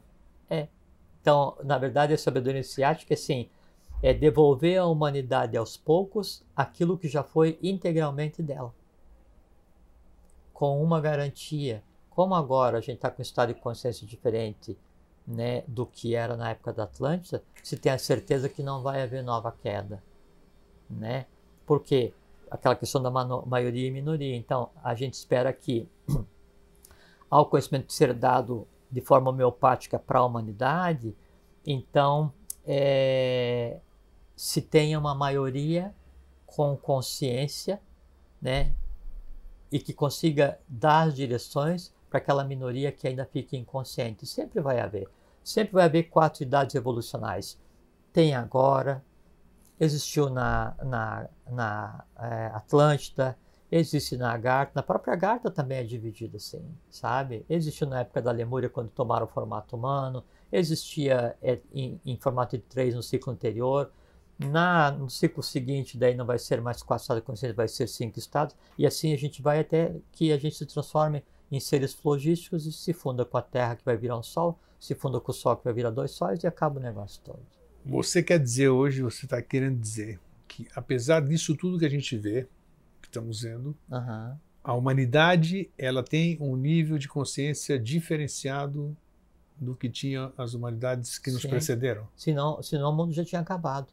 Porque como nós estamos no final de ciclo, então todo aquele lastro pesado que ficou para ser resolvido e que veio fazendo coisa errada durante centenas e centenas de milhares de anos, todo esse povo nasceu de novo. Então hoje a gente tem nascido em formato humano tudo que de melhor e tudo que de pior existiu na humanidade. Nós trabalhamos para quê?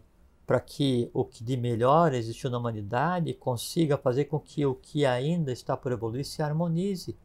É que assim, são os mais velhos ensinando para os mais novos. Para quê? Para que a humanidade adquira o seu estado de direito, que é o estado de harmonia, o estado sinárquico.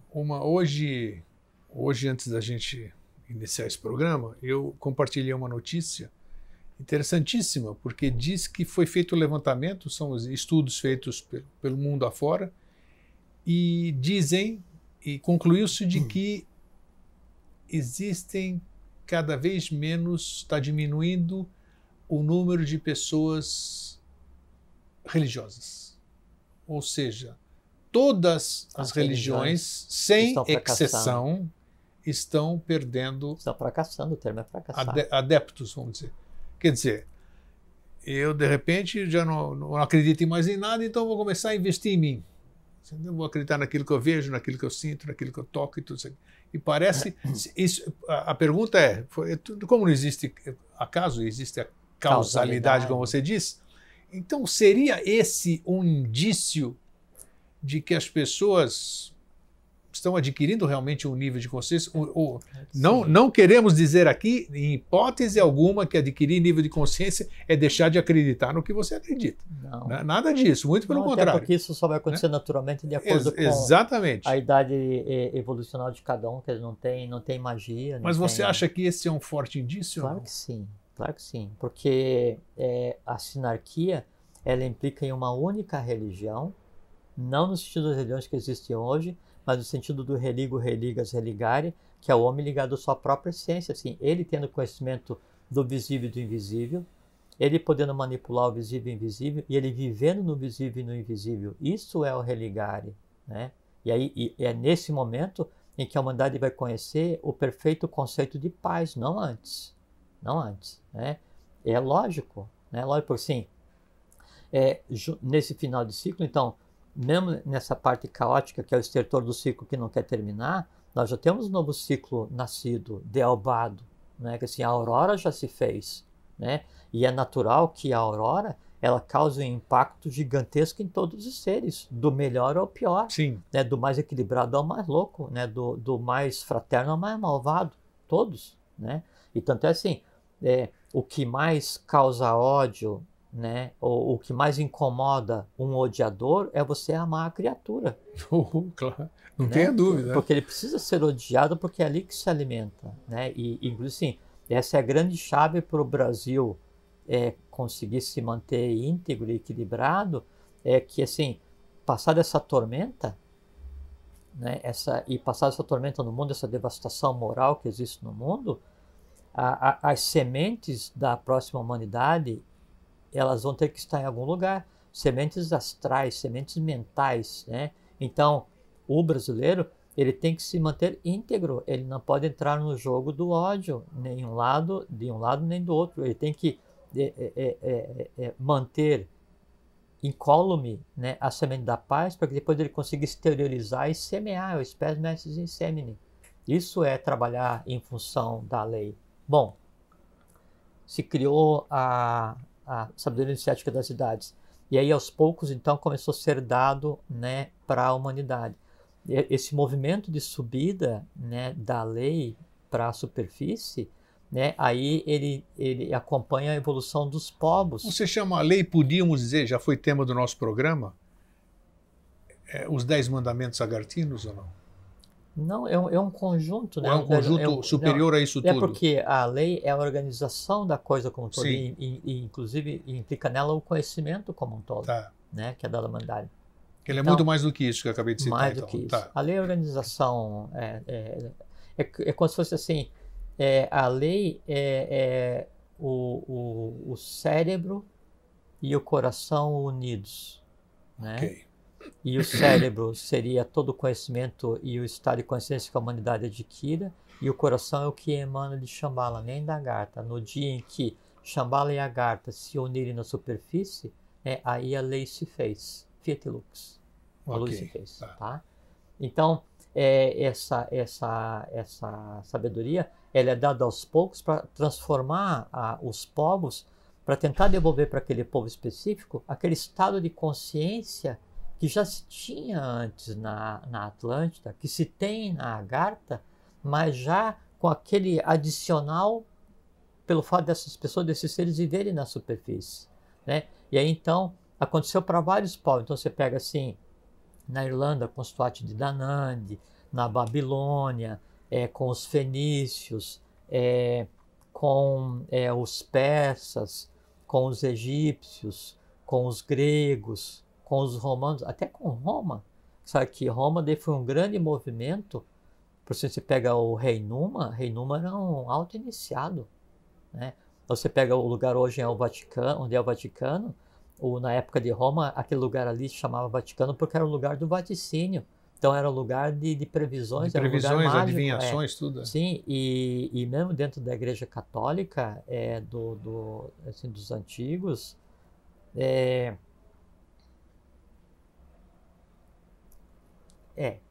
Bom, mesmo dentro da Igreja Católica, há gente muito instruída com relação... Como tem bruxão de monte. Não, mas tem muita gente instruída com relação à própria lei. Sem e a dúvida. Lei, por algumas vezes, né, representantes da lei se sentaram no trono papal, né? Alguns foram mortos logo em seguida, obviamente, mas faz parte, né? E do Vaticano, o pessoal fala assim das entradas para os mundos internos e tal, nas galerias do Vaticano tem entrada, como sempre teve, como tem até hoje. Ninguém vai porque ninguém sabe a utilidade porque no geral se desconhece. Acham que é o subterrâneo que existe em todo mundo, exatamente, né? Exatamente. E o que se buscava na época de Roma era fazer, que era o poder temporal, era fazer um equilíbrio com o poder sacerdotal, né, que era o Joshua, né, que representava, ele vinha como sendo um bodhisattva e apoiado por uma ordem, né, que era a ordem dos Nazara, ligado na verdade depois à ordem do Graal. E o equilíbrio disso era para estabelecer a sinarquia, não funcionou. Depois se tentou de novo no Brasil, né, com os fenícios, com Etbal, Etbalbel, na época de Badesir, que tinha daí por núcleo um sistema geográfico. Na época tinha sistema geográfico na Grécia, tinha sistema geográfico em Roma, tinha sistema geográfico na Fenícia, sistema geográfico assim, gente agindo em cima, uma cidade principal, cidades no entorno, e o que tem em cima tem igual embaixo, e um sobe e desce, um entra e sai, sabe, divino. Se tentou daí no Brasil, na época de Badesir, restabelecer e ser esse ponto de radiação, na época dos fenícios, antes do descobrimento, e aí o ponto irradiador era Niterói. Então Niterói era o núcleo de um sistema geográfico. Por isso que depois, quando a lei se moveu do Oriente para o Ocidente, o ponto de fundação, né, desse olho do mundo foi em Niterói, em 1924. Nichtahran.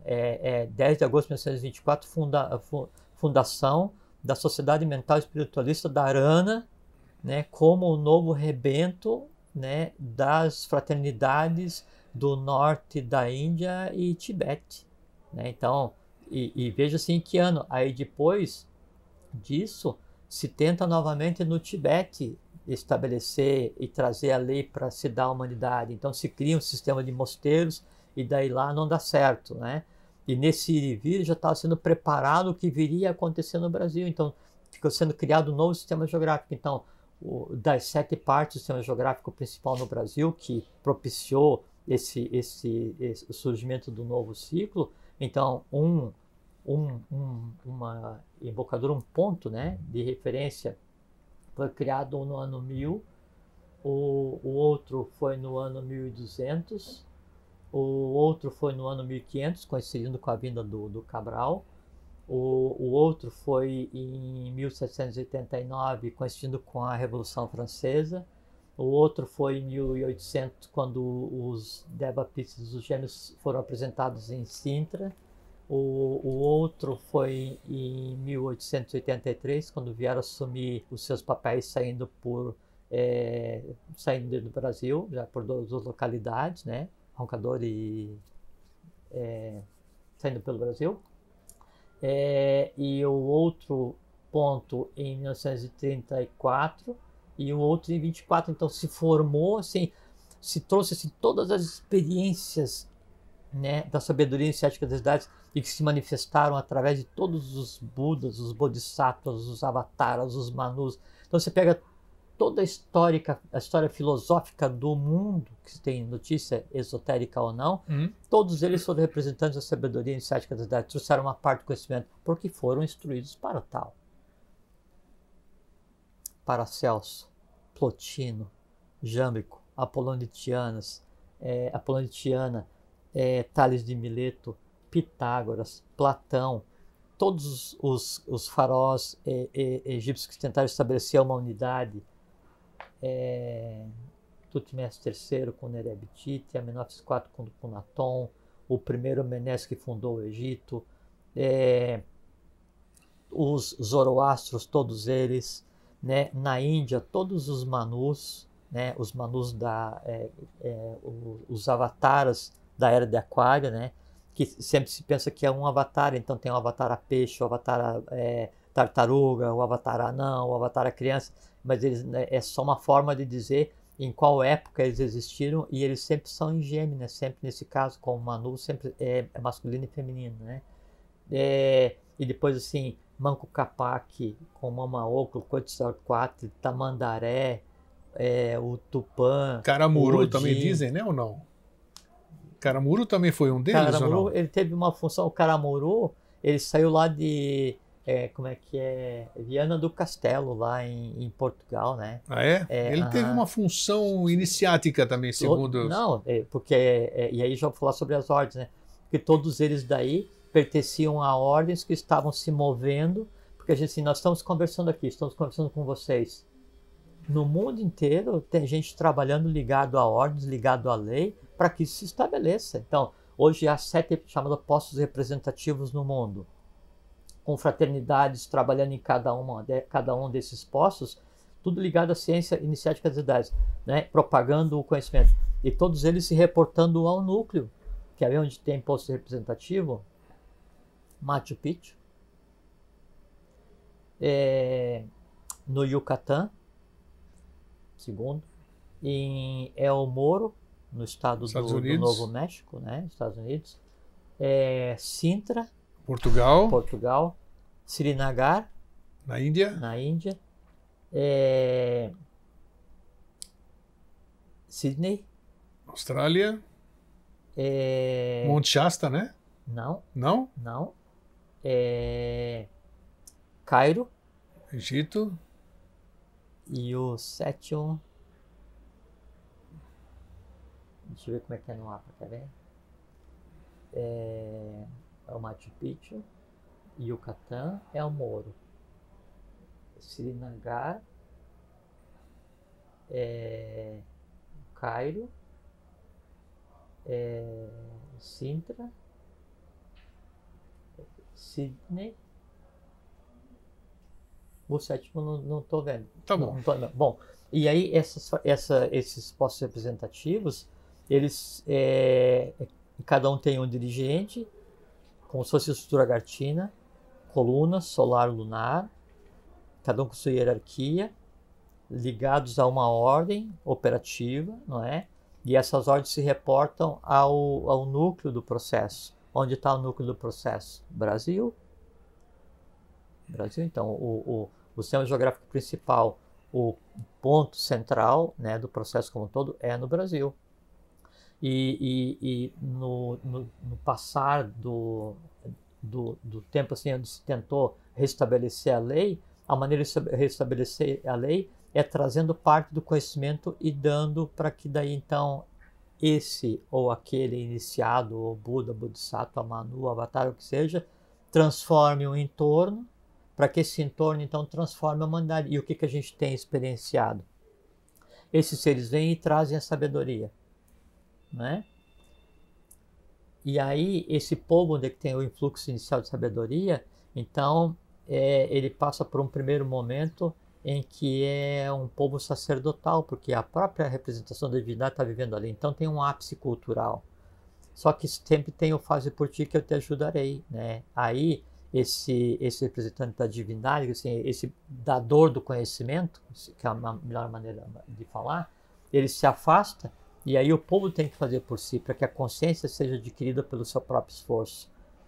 O que a gente tem experienciado é que daí esse estado sacerdotal deriva para um estado guerreiro, deriva para um estado de comércio, deriva para um estado de desorganização e chega num ciclo como a gente está agora, que é um ciclo da Idade Negra, e aí vem o Dealbar, vem um novo ciclo, e então surge um novo ser.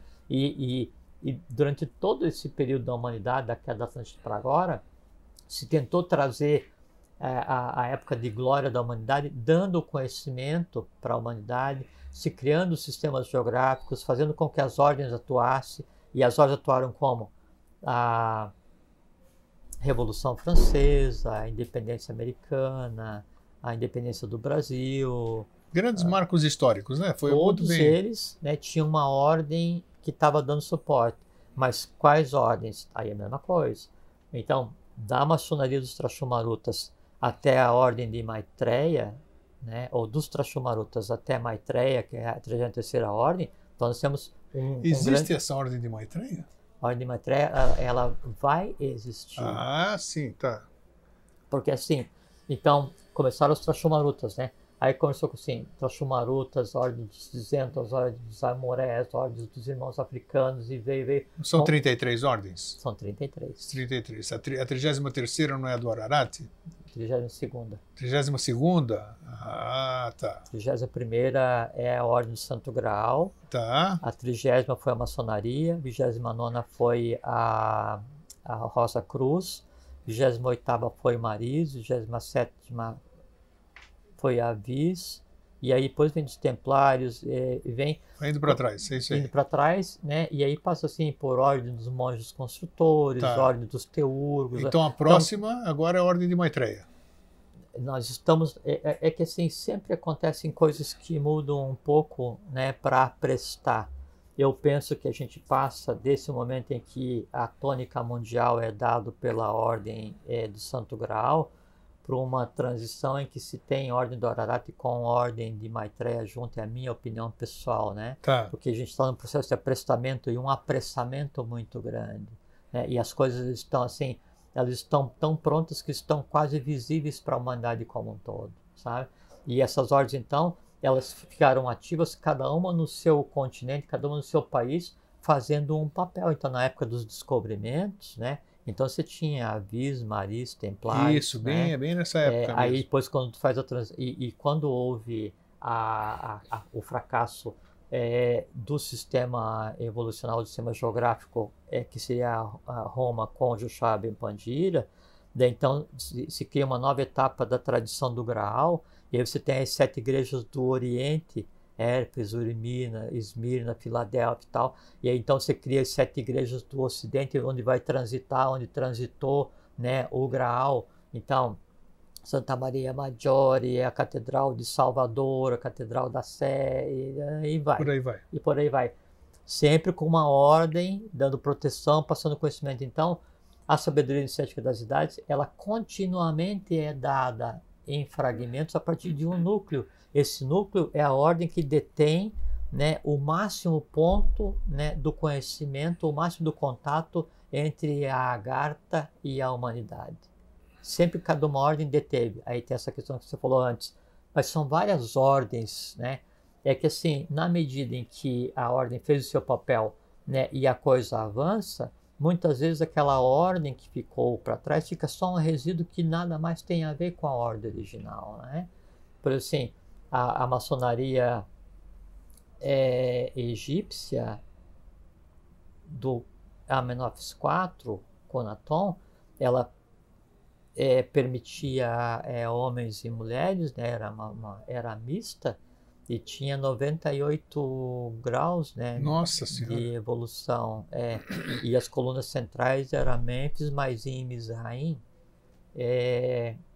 E aí ela deriva para todas as ordens, até depois a ordem dos monges construtores, que construíram todas as catedrais, depois a ordem dos artífices dionisianos, sabe? Então, assim, é como se fosse assim, grego. Nós estamos sentados esperando que o espetáculo comece. A gente imagina que por trás do pano do palco a coisa está pegando. Só que você pegue essa coisa que acontece atrás do palco e multiplique por 1 milhão. E que envolva todos os recantos da Terra. E que envolva várias ordens em todos os continentes. Sim. E que envolva os mundos visíveis e invisíveis. Todos trabalhando 24 horas por dia, cada um com a sua função, para que a coisa seja como tem que ser. Esse é o mundo que a gente vive hoje.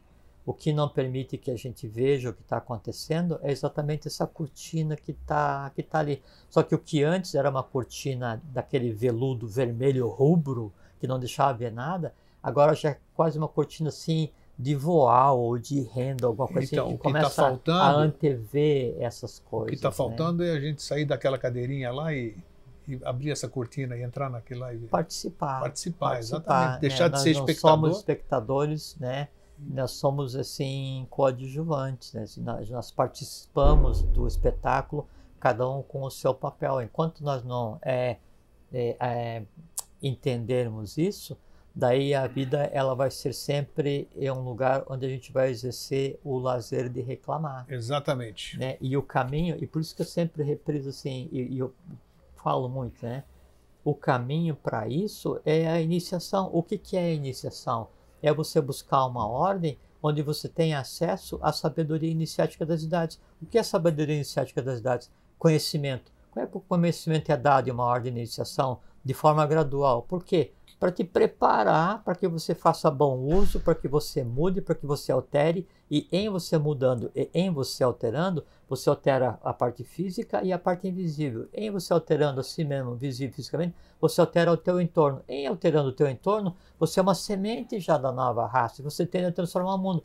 Com um número grande de pessoas se alterando, a gente adquire aquela maioria de gente consciente e passa a ter então a possibilidade de uma democracia espiritual, de uma república sinárquica universal, baseada em quê? Só no conjunto de pessoas. Então, não é assim que alguém vai vir e transformar tudo.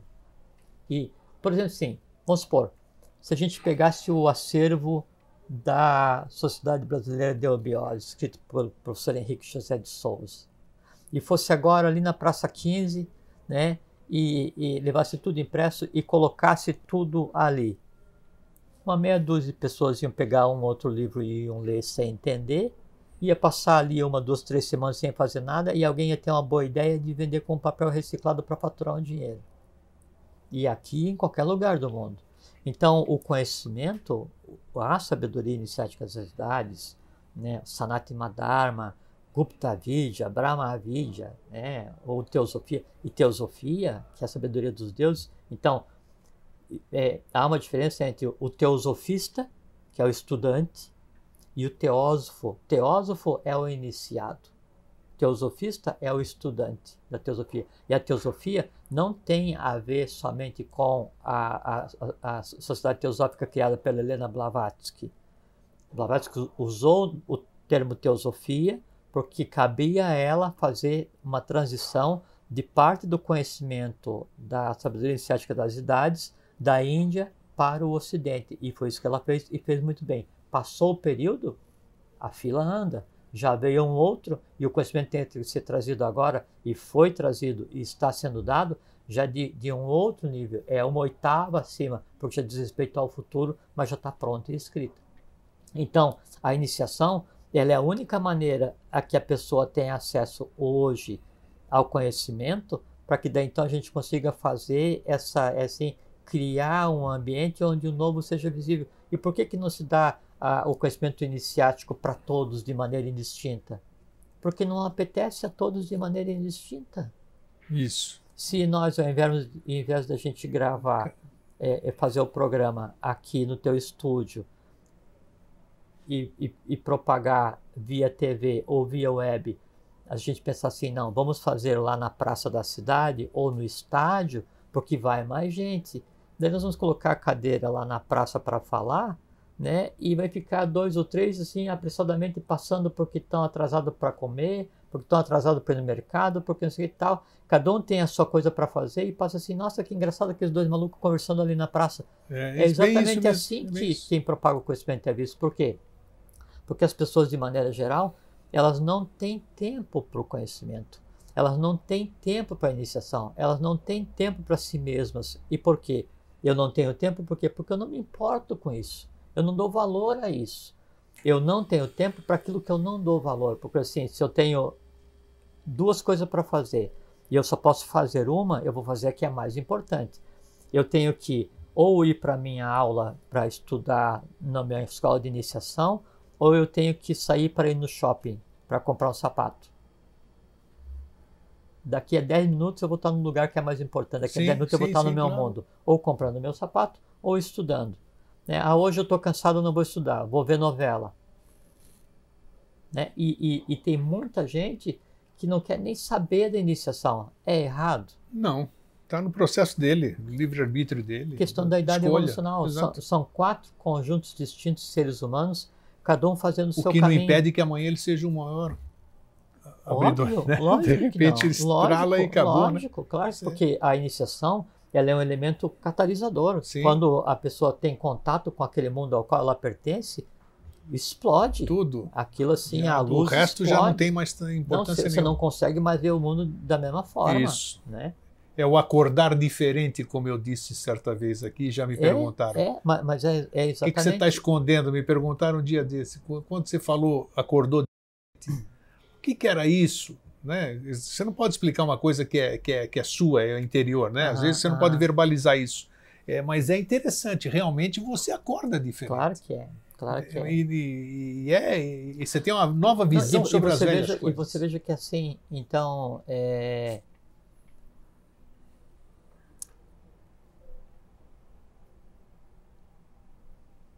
não se consegue chegar no meio da iniciação de vez primeira. A iniciação, ela degrau por degrau. Ela tem início, né? E não tem fim jamais, né? Se não seria terminação, né? Não seria iniciação, né? Você seria um terminado, né? Isso. Não seria um iniciado. E fala assim, o Jorge é um grande adepto. Tá, eu sou um adepto. Eu sou adepto do quê? Eu sou adepto da Sociedade Brasileira de Eubiose. Adepto não é para mim um status, uma hierarquia. Eu sou adepto de alguma coisa. Eu sou adepto de um bom livro. Eu sou adepto de ler coisas do professor Henrique José de Souza. Eu sou adepto de vir conversar contigo aqui na TV porque é uma coisa que me dá satisfação. Sim. Então, ser adepto é estar ligado a coisas. Até como eu falei antes, os adeptos, quando vêm para trabalhar, né, os iniciados, não interessa quem seja, ele vem com um grande potencial e uma grande ignorância no sentido de desconhecer. Aí faz o seguinte, meu filho, vem cá, senta, estuda. 1, 2, 3, 4, 5, 10, 20, 30 anos. Tá preparado? Tá. Se manda, vai fazer tua parte. Vem, faz um pouco, não dá, faz o que é possível, não tem, tá, terminou. Tá. Daqui a pouco, meu filho, sobe, né? Subiu. Como é que tá aí? Sim. Quer estudar? Sim. Desce, estuda. 1, 2, 3, 4, 5, 10, 20, 30 anos, sobe. Aí cada um vai fazendo uma parte.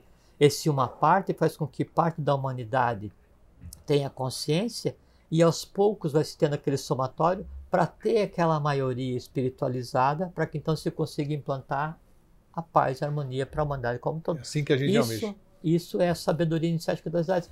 É só o conhecimento que já pertenceu à humanidade e que está sendo devolvido agora paulatinamente à própria humanidade, mas com uma diferença. Ao invés de a gente pegar, imprimir as coisas e jogar de avião os panfletos para a humanidade, a gente se fixa em um lugar, né, e fala assim, olha, a iniciação está aqui, sabedoria iniciática das idades está aqui, isso teve vários nomes por centenas de milhares de anos, hoje se chama eubiose, portas abertas, você quer vir, vem. Agora não adianta sim, você tem caso. Aí algumas pessoas passaram pela sociedade, outros nem passaram, se apoderam de material da sociedade, e aí ao invés de usar o conhecimento para crescer espiritualmente, para amadurecer enquanto alma, saem e usam aquilo como mercadoria, como qualquer. Então sai, abre uma escola própria, sai, funda uma seita própria, sai, constrói um templo próprio, sai, e não adianta nada, porque pegou e mercantilizou o conhecimento oculto. O que acontece? Conforme a gente conversou agora há pouquinho. A prática, ou acesso ao conhecimento oculto, para quem é despreparado, ou é inócuo, ou vai se transformar num malefício. Ou como diz o professor, né? A pronúncia de uma palavra sagrada sem o seu exato conhecimento. Isso é bom repetir sempre. Pouco ou nenhum valor possui. Não adianta, não adianta. Aí você vem para a iniciação e fala assim, mas eu não compreendo porque aquilo dali é difícil pra caramba.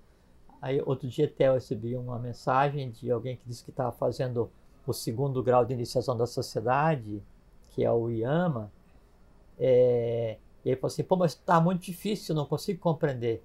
Aí eu disse para ele assim, bem-vindo à iniciação. Iniciação é isso, né? Não é ensino acadêmico, né? Não é ensino acadêmico, né? Não é ensino teosófico. Iniciação é você ter acesso a um conhecimento que te transforme, para que então você possa transformar aos outros, antes de transformar aos outros, transformar o teu próprio mundo.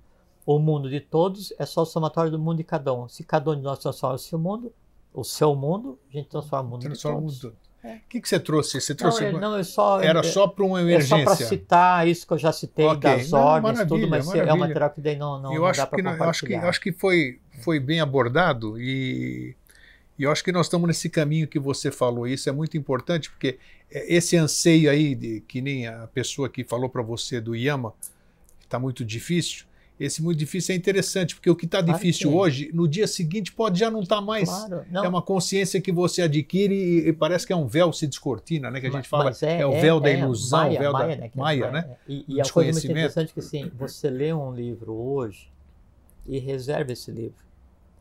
e você vai ler daqui a 10 anos. Mas totalmente novo, 3 meses depois. E na iniciação, o máximo da iniciação, cada um fala da sua experiência particular, né? Não tem como saber a iniciação de cada um. Até eu estava conversando com uma pessoa muito querida nessa semana agora, da questão da solidão, né? Que a iniciação, ela é sinônimo de solidão. Fizemos até um programa bom, Solidão e Vazio Existencial, né? Por mais que você ande de mão dada com o teu fraterno irmão, né, são 2 mundos andando de mão dada e no teu caminho você está absolutamente sozinho, porque você não consegue fazer com que o outro ande no teu caminho. Não dá, é impossível, né? Então tem que ter muita paciência nesse caminhar. E aí, no meu caso, sim, eu penso que a iniciação, o acesso ao conhecimento, ela chega a um ponto, né, em que você não lê o livro, né? Daí você olha o livro sem traduzir com a mente concreta e aí você escuta a voz, né, do que está escrito, a voz de quem escreveu. Esse é o caso que eu já disse aqui, repito, né? O livro que eu citei hoje aqui, você citou, Santivi Dalvedre, A Missão da Índia na Europa. Nossa Senhora, aquele livro lá é brincadeira, porque você... e até pela maneira como Santivi Dalvedre, porque você entra na energia deles, sei lá como é que você explicou para mim uma certa vez no aí. mundo deles, né? Você tem que entrar no mundo do autor, você vai transitar um mundo que o autor escreveu o livro, só que o mundo que o autor escreveu o livro, que ainda está vivo hoje, aquele mundo dele, ele é um reflexo, é um pramando do mundo original. Então, quando você entra naquele mundo, aí você estabelece um caminho direto. Então é estranho, um negócio estranho. Então, é chocante, sabe? Você está lendo e você está ouvindo a voz de quem escreveu, você está ouvindo o pensamento que escreveu, você está no lugar onde aquele que escreveu estava vendo. E assim, você pega Paracelso,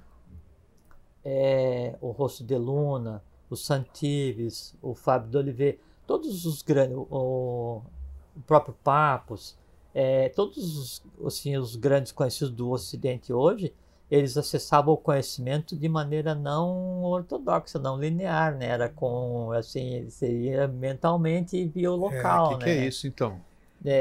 E aí chega um ponto que, daí, assim, o professor é uma pessoa muito querida, né? O professor Richard Souza, né? E ele gostava muito dos discípulos, assim, tinha um respeito muito grande, né? A todos os discípulos ele tratava por senhor, né? Mesmo sabendo, assim, o bando de discípulos que ele tinha, né? Tinha e tem, né? Mas ele dizia assim, eu não entendo por que vocês querem ler nos livros. Podiam ler onde eu leio, né? Sim. Essa que é a chave, né? E aonde que ele lia da mesma forma. Então, o acesso ao conhecimento, a iniciação, a sabedoria iniciática das idades, que vai ser dada a você, ela é o caminho, é a passagem para que você vá para o lugar de onde emana todo aquele conhecimento. Para que você seja todo conhecimento. Agora, logo assim, enquanto isso não acontece, então, esses sistemas geográficos, todos eles têm galerias subterrâneas que são as bibliotecas do mundo de Duat, né? Sim. E cada uma por ordem de como é que é de fundar, a palavra fundar, de inauguração, não? Cronológica. Sim, mas tem uma palavra que eu não me lembro agora qual que é. Mas por ordem de criação, essas galerias, elas trazem então todos os livros que já foram escritos por todas as raças da humanidade e que estão ali fisicamente, e que para aquele discípulo, aquele adepto, aquele bodhisattva, aquele iniciado, né, que ainda não tenha aprendido a ir ao local, né, então ele vai fisicamente, desce e senta e estuda e tem acesso, como se fosse um processo acadêmico, só que daí o que está sendo preenchido, o que está sendo dado ali, é uma visão não acadêmica, porque aquele conhecimento ele começa onde a academia termina. Perfeito. Né? É como o conhecimento oculto começa onde isso vai ser, a filosofia termina. A teologia começa onde termina a medicina. Né? Da mesma forma como o abstrato começa onde termina o concreto. Né? Agora, o correto o que é? É que chegue a um ponto em que concreto e abstrato sejam um só. Você e a sabedoria iniciática das idades são uma única coisa. A partir disso se cria, né, uma sétima parte em cada um, que é o que a gente deu o nome aqui de corpo causal, né? E o corpo causal é a chave, é o abridor de portas, porque daí você desce com o teu corpo físico para a Agartha. É esse que vai ser o tema do nosso próximo programa, porque que eu já tinha até... Qual? É esse mesmo, esse corpo que permite que a gente faça essa viagem, entre aspas, aqui.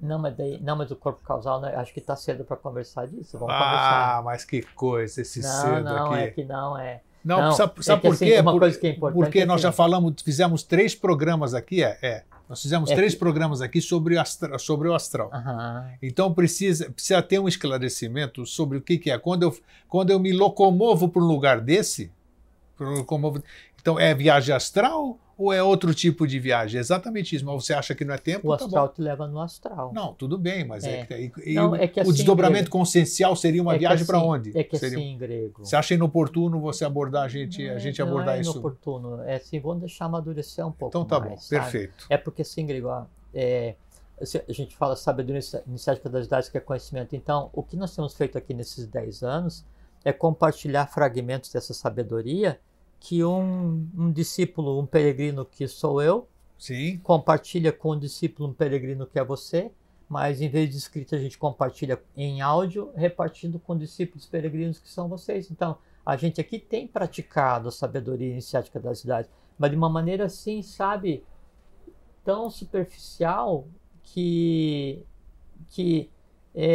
assim, vejo que a gente conversa há 10 anos sobre esse assunto. 11º agora, já estamos quase no 11º. Veja só, Grego, para ter uma ideia da dimensão disso. A gente conversa há 10 anos sobre esse assunto sem que eu jamais tivesse revelado uma linha, Isso né, eu sei. do Isso eu que sei, não você é para sempre ser foi revelado, muito que rigoroso. pertence aos graus de iniciação Exatamente. e à série interna do Estado Brasileiro de Eubiose, que são os irmãos maiores, que pertencem à Ordem do Santo Grau, que é a detentora do conhecimento, da sabedoria iniciática das idades para o mundo hoje e que coordena todo o movimento Não, isso é evolucional. verdade. Você já recusou, não achou inoportuno a gente abordar outros tipos de programa Eu que eu argumento intuí, contigo né? que Então, não, eu porque... sei. Não, Mas tudo e bem, assim, eu respeito.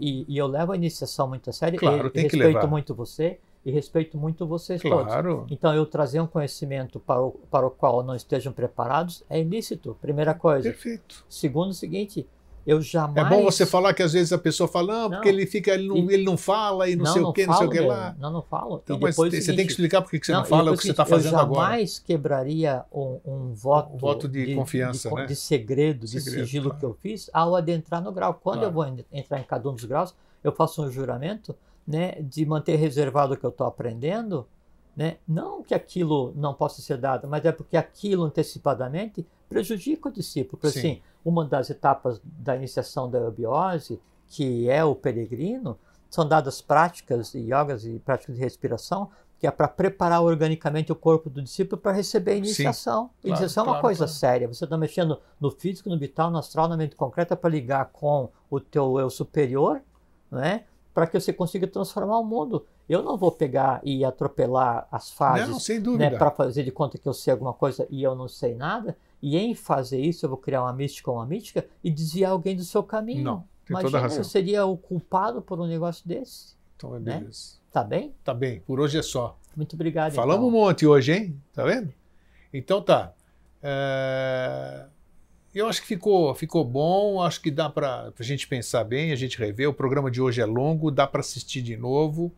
De E maneira qualquer tranquila, dúvida, né? nós estamos aí, sempre na medida É do que possível. A iniciação ela não tem fim, Grego, É. sabe? E mestre só tem um. Então, tirou o mestre, tudo o resto é discípulo. É isso. Né? Não tem. Então, se a gente se colocar na condição de discípulo e mantiver a humildade de saber que todos nós somos discípulos e vão ser discípulos por N vidas, tomara, né, que a lei permita, tá bom, a gente leva a vida de maneira harmônica, né? O que a gente faz daí nessa caminhada de discípulo, tentar interferir um pouco no entorno para que a gente consiga chegar ao nosso objetivo, nosso país, a humanidade, esse tipo de coisa. Isso. Então, Cada um que tenha servido, assim, a nossa conversa de hoje para as pessoas perceberem que daí nós, brasileiros, precisamos manter íntegros em cada um de nós a pacificidade, o amor Perfeitamente. fraterno. a porque- neutralidade. Porque dessa pacificidade, desse amor fraterno, né, dessa paz que existe em cada um de nós nesses tempos turbulentos, é que vai brotar a semente que vai permitir que nasça a humanidade do futuro. É isso aí. Tá bom, Jorge. Mais uma vez, obrigado, meu brother. Obrigado a você. Deixo para vocês um fraterno abraço e um feliz sempre. Fraterno abraço, fiquem bem, fiquem em paz e muito obrigado a todos vocês. Tem sido uma boa experiência estar vindo aqui.